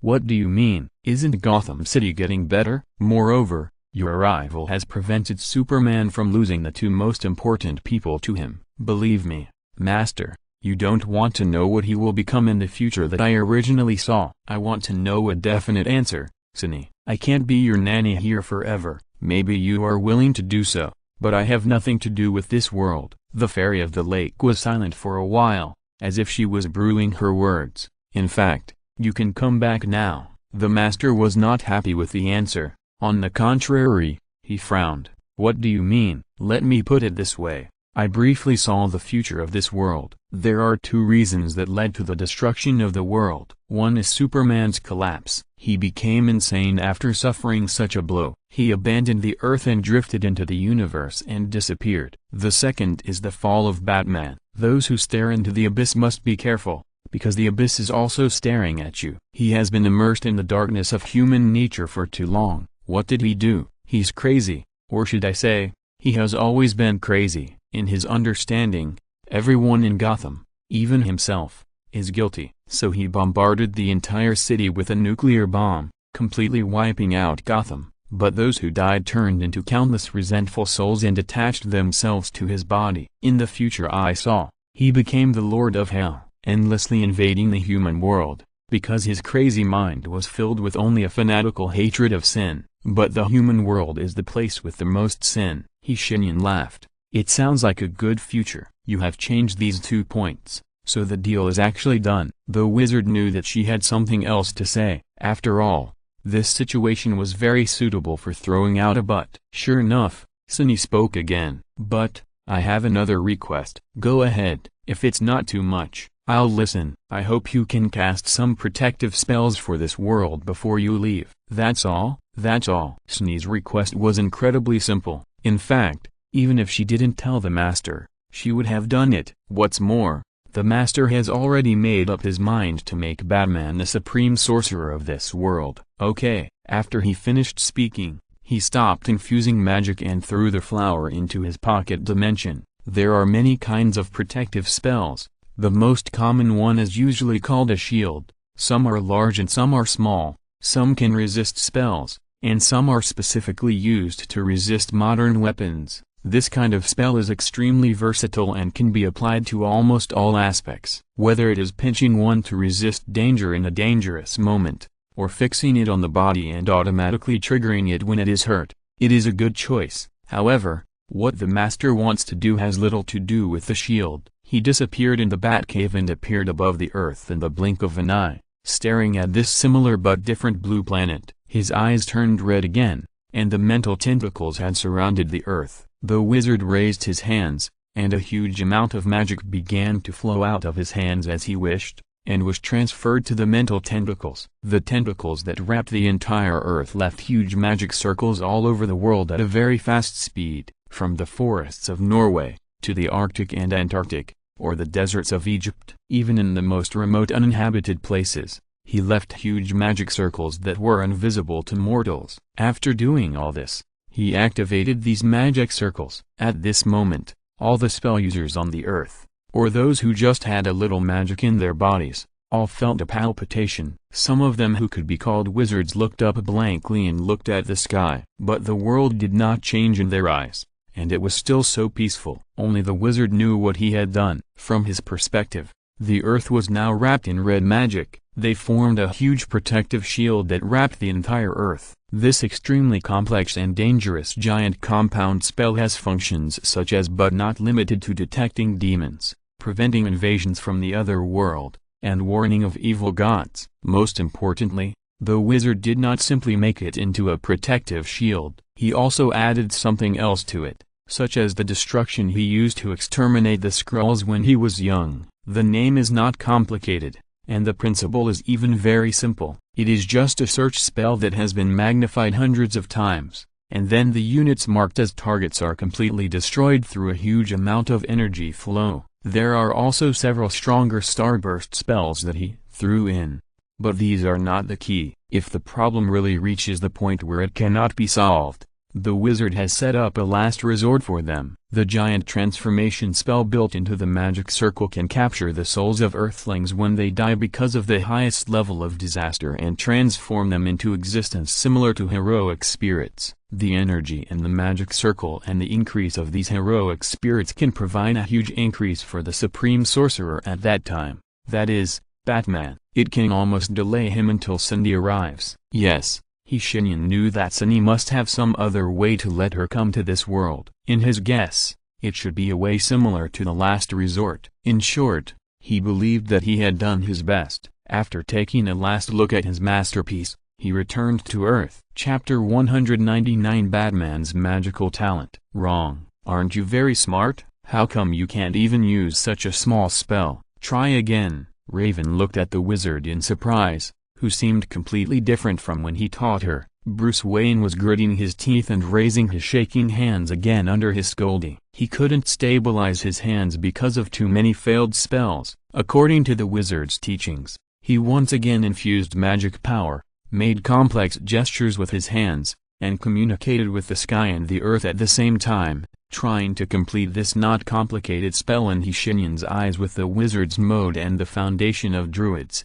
extracting earth elements, transporting them to the sky through the air, and then kneading the earth elements into a huge sphere, and then letting it fall. It's very simple, isn't it? At least it was true in the eyes of the wizard. He treated Bruce Wayne with a stern attitude, and the latter didn't care about his attitude at all, even if he would be insulted. Very good. Hold on. Damn it, what are you doing? Are you an idiot? How dare you skip the step of communicating with the earth element in advance? If I wasn't here, the enraged elemental spirit would tear everyone alive. The wizard stomped his feet and let the restless earth elements return to the earth. Batman's actions just now were tantamount to breaking into someone else's house and robbing someone without saying hello to them. No one would look at him in a good face. Even if he could do so in the future, it would be based on the premise that he was familiar with the elemental spirit. As for now, he is not even an apprentice. Although the wizard's 1-week introductory teaching has made Batman stronger than most spell users in the world, but in his eyes, it is far from enough. Since it was agreed that he would be the Supreme Sorcerer, he must be required to meet the standards of the Supreme Sorcerer. Strange suffered more than him at that time. The two old wizards who were responsible for teaching him at that time were not as gentle as Shenyan. They just scolded him. The two of them chased Strange with sticks, and he would be beaten if he failed once. Recalling the past, his eyes softened for a moment, but only for a moment. The next second, he once again ruthlessly said to Batman, who could no longer raise his hands, "Go on." Alfred and Jason stood on the second floor of Wayne's house, looking at the situation in the backyard. Jason was a little puzzled. "Alfred, what's going on?" "It's just a practice, my young master." Alfred chuckled. The old man seemed a little indifferent to this scene. Jason couldn't bear to watch it. He turned his head away and said sullenly, "Okay, I admit that I am a little gloating to see him like this. But isn't that wizard a little too strict? They have been practicing for a day and a night without rest, and Bruce is just a mortal." "Actually, Master Jason, Alfred said, when the master traveled around the world when he was young. He trained himself for a year. He didn't tell me about it. Yes, Master Jason, because the training was too hard. Do you know the stimulants he uses now? They were developed at that time. The effect is more than 5 times that of the current ones, and they are not used to keep him physically strong. They are used to save his life. What? Jason was incredulous. I don't want to mention what he did to himself again. My master, Master Bruce may be an unkind person in many cases, but he is even stricter with himself, the butler said softly. In the backyard, Batman raised his hands. Only the wizard knew the condition of his hands. The blood vessels and nerves in his hands had long been mutated due to the excessive flushing of magic. His hands showed an abnormal blue-gray color,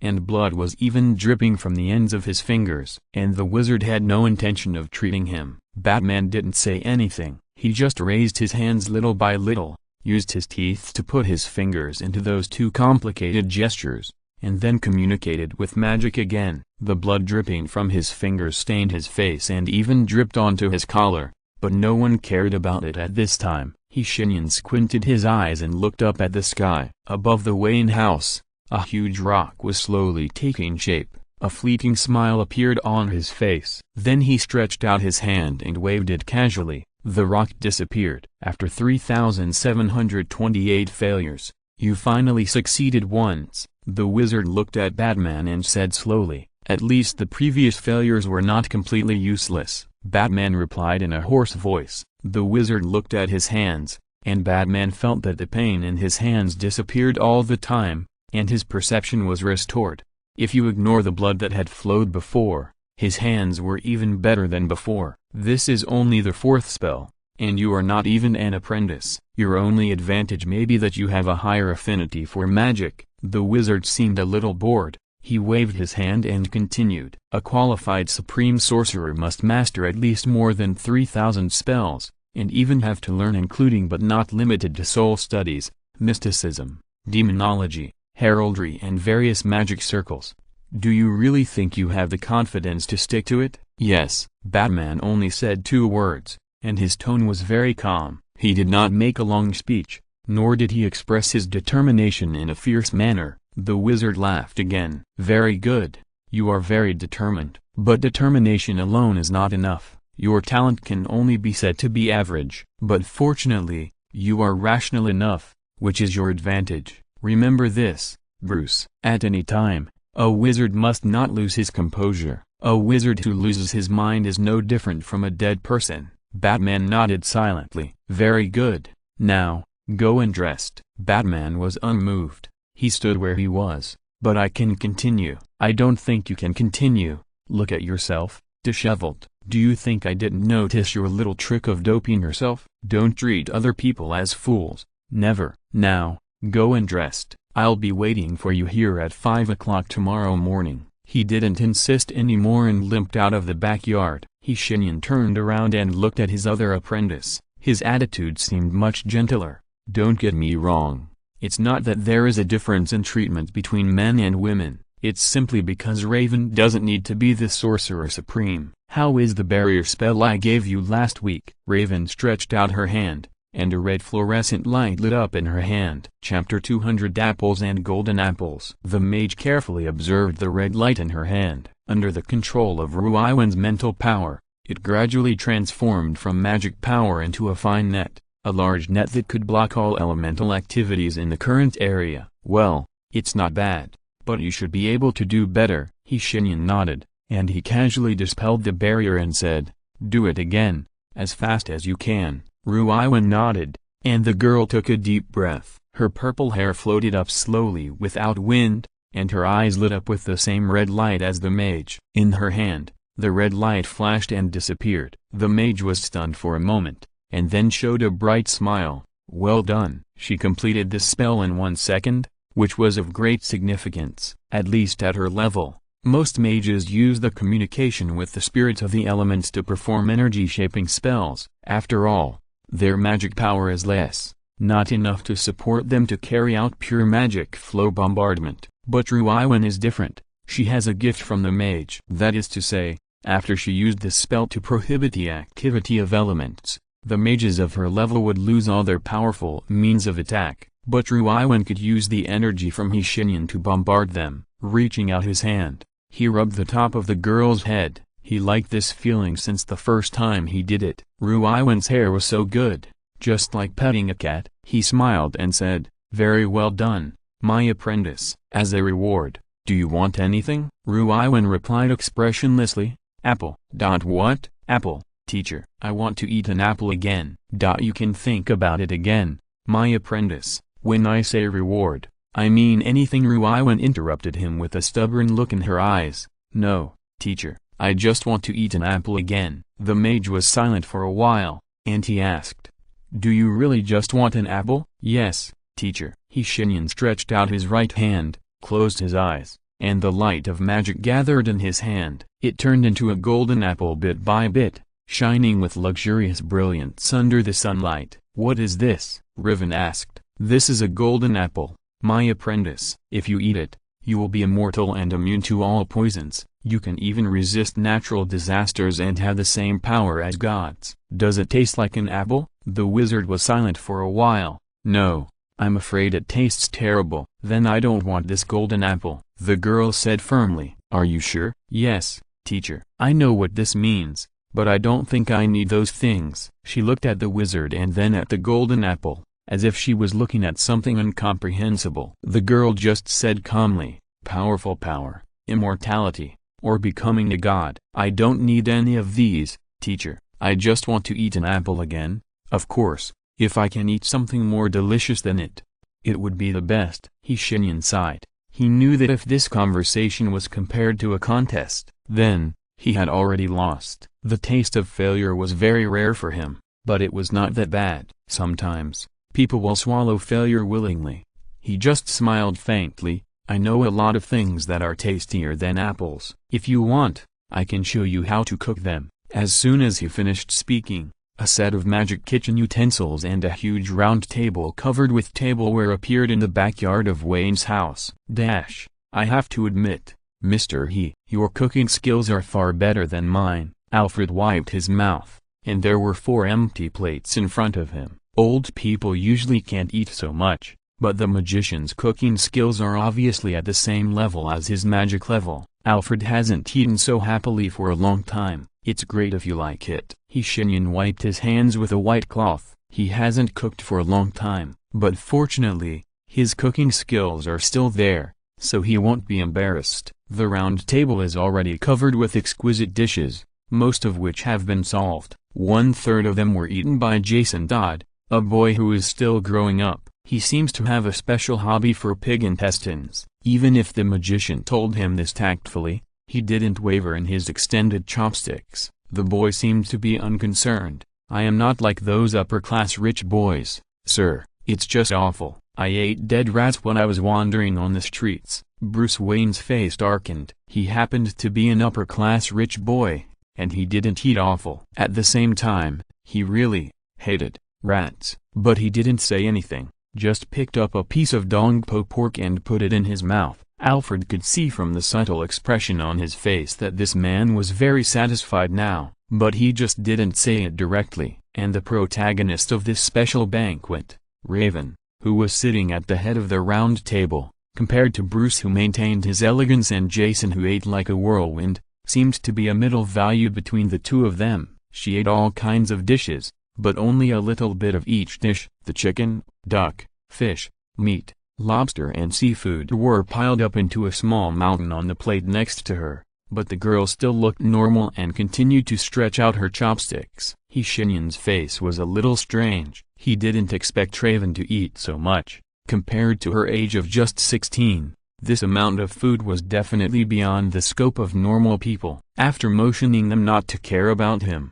the wizard took a glass of red wine and slowly left. The backyard of Wayne's house was so big that 4 football teams could be placed here to fight each other without feeling crowded. It also allowed him to find a secluded corner to think for a while. The preparations were almost all done. The next step was to wait until Bruce Wayne could cast spells skillfully, and then he could leave. Considering his talent and the wizard's personal teaching, this time would not be long. As for Raven, she was a pleasant surprise. She had a very high talent for magic, but this became secondary. She was very calm, and seemed to be so all the time. At the same time, she was not tempted at all in the face of temptation, even when the wizard held the golden apple. This was good, in fact, very good. Many talented wizards could have achieved greater success, but they chose other paths because they could not bear the temptation. For example, they turned to the devil, or slaughtered civilians and used their souls to make profits for themselves. When you have power beyond mortals, secular morality seems irrelevant. Shenyan drank the red wine in the glass in one gulp and disappeared on the spot. End of this chapter. Thank you very much for reaching the end. Don't forget to like. Looking for more exclusive content and immediate access? Subscribe to our Patreon. Remember, every like, subscription, or donation encourages us to continue. Thanks to everyone. See you in the next video.